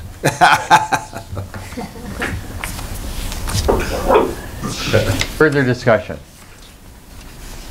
So 2 years for the sidewalk to the end of 2021, and administration to engage with Mr. Roberson on the development variance permit on that term. Everybody clear? The term of the DVP would be, I think, through the discussion brought back, Kev. Is that your understanding of what we're trying to, because we want to be clear for you. I think it's difficult. So it'd be good if council gave me some parameters on what is the maximum length of the DVP they would like to see if no work is taking place past this first phase. Is it 3 years? Is it 5? Just because I'm going to need to go to Mr. Roberson and say, this is what council is looking at. This is what they'd like to see. They'd like some assurances past this time frame. If you haven't built out the remainder of your subdivision, the remaining 85, 90 lots, whatever it is, this DVP has expired, if that's what I'm hearing correctly. But it'd be good to know what that time frame is from council, because I need to go have that discussion. In my eyes, it's 5 years was a reasonable time frame after these 21 lots are developed. If nothing happens within 5 years, it would seem to me that the development variance permit would be expired. It would be, that's a reasonable, Marketplace is going to determine whether he's going to proceed or not, and after 5 years, if it doesn't, then just my assumption. Councillor Giacomo? We've got 2 issues here. Why don't we break them out into 2 different motions? The first motion being the sidewalk, the second motion being the future subdivision. Why can't they go to, whatever, I don't see why they can't go together, but. I'm okay either way. Yeah, me too. The reason I'm saying that is because we haven't had a discussion with Pat Roberson yet on the 5 years. No, that's going to be our administration would do that, would they not? Develop that through yeah, but it's the same thing as the provincial government did with the Caribou thing. They made a Oh, decision. Jesus, no. They made a decision, and then administration takes it forward. So we're making a decision that it's 5 years, and we're asking Kevin to go and tell Pat Robertson it's 5 years. I thought this would be a two-way discussion. Can I speak? Yes, go ahead, Councillor Parslow.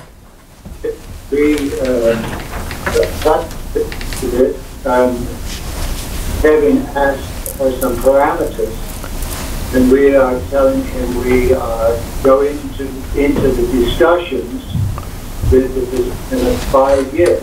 Then they come back and, well, counted this 4 years. I don't see we're saying 5 years, take it or leave it. Kevin just asked for some negotiation parameters, and if we need to vary from them, he'll report back to council. It's not a take it or leave it, So, Councillor, would you prefer to break it out? Would you prefer to deal with it as a separate issue? Mover, Blair, have you got any concerns breaking it out, or do you care? You know what, I mean, either way, I think my gut instinct is we're going to land it in the same place. We've asked for the sidewalk within 2 years. We're saying enter into a discussion with the developer based on your DVP being honored for 5 years. Whether that's a single or separate motion, to be honest, as the mover, I don't. Yes. And as Councillor Parslow said, we're not directing them that that's the decision, but we're going to put that as a suggestion that the development variance permit will have a 5-year term on it. What's your feedback on that? Good. Ready for the question? All in favor? Opposed? That's carried. Opposed, Councillor Parslow. Sorry, Councillor Javetkov. Oh, now you can hear him. So, my apologies. And our last item is, we had a late item we brought forward as the water main condition assessment report, number 129, that we've received a hard copy on. And so we need to deal with that at this time as well. I mean, obviously, now you upset him now. So, Councillor Earl? Your Worship, I'll move that report number 19-129 from the Water Resource Manager regarding the request for proposal 2019-19 water main condition assessment be received. Further, that the City of Dawson Creek award the proposal to Pure Technologies on my phone right now. for $253,577 plus GST. Thank you. Second? Sure. Councillor Wilbur? That was the clearest part of all day. Councillor Leckstrom? A quick question through to administration. I noticed on the scoring and all of that, like 120,000 or a ballpark difference between first and second, the lowest getting a score of 61. Was there something substantially missing in their response, or is there? Yes, so through your worship, the one that has the Bairstow and Associates for 138,000. Yes. The reason that they are lower is they have a requirement within their proposal that we would have to remove all our butterfly valves out of our water mains, which would cost tens of thousands of dollars, and it's a little bit different there, and that's their technology. We needed to remove those butterfly valves, which is impractical. Okay. Honestly, we can't go in and cut all these butterfly valves out. It would be very, and so Pure Technologies has a technology that doesn't require that, obviously, and so that's why they scored higher and are able to do the work. Terrific, thank you. Further questions, comments? All those in favor? Opposed? Carried? Thank you. And that deals with our delegations and mayor's business. Diary? Anybody? Sorry. Consent calendar, we've got a number of items. Is there anything under the consent that anybody would like to question? Well, I wouldn't question it, just that I will note that maybe, I see the City of Richmond is again seeking support for a resolution that holds the fossil fuel industry responsible for its role, and, you know, wanting us to support it. It is, you know, it's crazy, to be honest. I mean, I'm trying to be polite here. These people use their furnaces, they use their vehicles, and when Richmond wants to shut down using all that, then send us a resolution like this. This is our livelihood up here. Our industry does a great job, as good as anybody in the world, and it is frightening at the lack of understanding that entire councils may have when they're seeking reimbursement from the fossil fuel industry for the cars they start and drive to work in, or the furnaces they turn on. So, no, just a bit of discussion is all I wanted to put forward. Thank you. Thanks for the leeway. Sorry, Councillor Parslow? I can add to what just said as well. I think this is absolute ignorance and stupidity coming from Richmond when carbon loading from the escalation of over 7 billion people, their pets and their livestock. Only get compensation for an overpopulated country. It's just ridiculous. Thank you. Anything further on the consent calendar? Councillor Earl? Just a note, with respect to the correspondence received from the BC Oil and Gas Commission and PRD with respect to Doug Scott's complaint about the work camp. So Peace River Regional District, looks like they're starting to take some action on it, and I thank them for their response. Hope to see some resolution there soon. With respect to the BC Oil and Gas Commission's letter, this was an interesting one to read. If there is a museum out there that has an exhibit dedicated to circular reasoning and bureaucratic malaise, I strongly encourage them to seek this letter out and put it on display for future generations to marvel at. Specifically, the second paragraph is mind-boggling, but I guess I appreciate the response nonetheless. And I just note I'd make is, you know, on behalf of our local hoteliers and accommodations providers, it's very frustrating to see a work camp unlicensed, unregulated, unpermitted, operating for over a year without any oversight. It's not fair to them. And according to this, specifically the letter from the OGC saying they basically have no authority related to the matter because they didn't bother to get a permit. That's unfair, because basically saying the only people bound by the laws are the one who make the effort to abide by it. So not super happy about that response, but appreciate the letter nonetheless. So just for clarification, the BCOGC, this is purely under the guise of the Peace River Regional District for the permitting of it on private property. The BCOGC has no authority on any non-farm use decisions on agricultural land. They have none. None. So it's all PRRD. So they have the authority to regulate oil and gas activities and related activities, and it's through their delegation agreement that they've. But only on Crown land. Okay. So on any land within the ALC, they have no jurisdiction on as it relates to a non-oil and gas activity. Okay. So anyway, that doesn't qualify. It's still. As oil and gas. They don't have any legal authority, but they do have clients that are using that illegal facility. Those are their clients, and surely they must have some influence. So I don't disagree that they don't have authority, but they have influence for sure.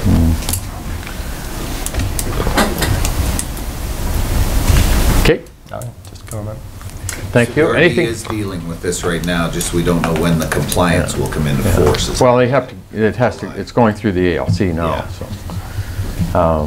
for approval of moving it out of the ALC for a non-farm use in order to be able to use it for then to change the zoning of the property so that it can be zoned for industrial commercial uses.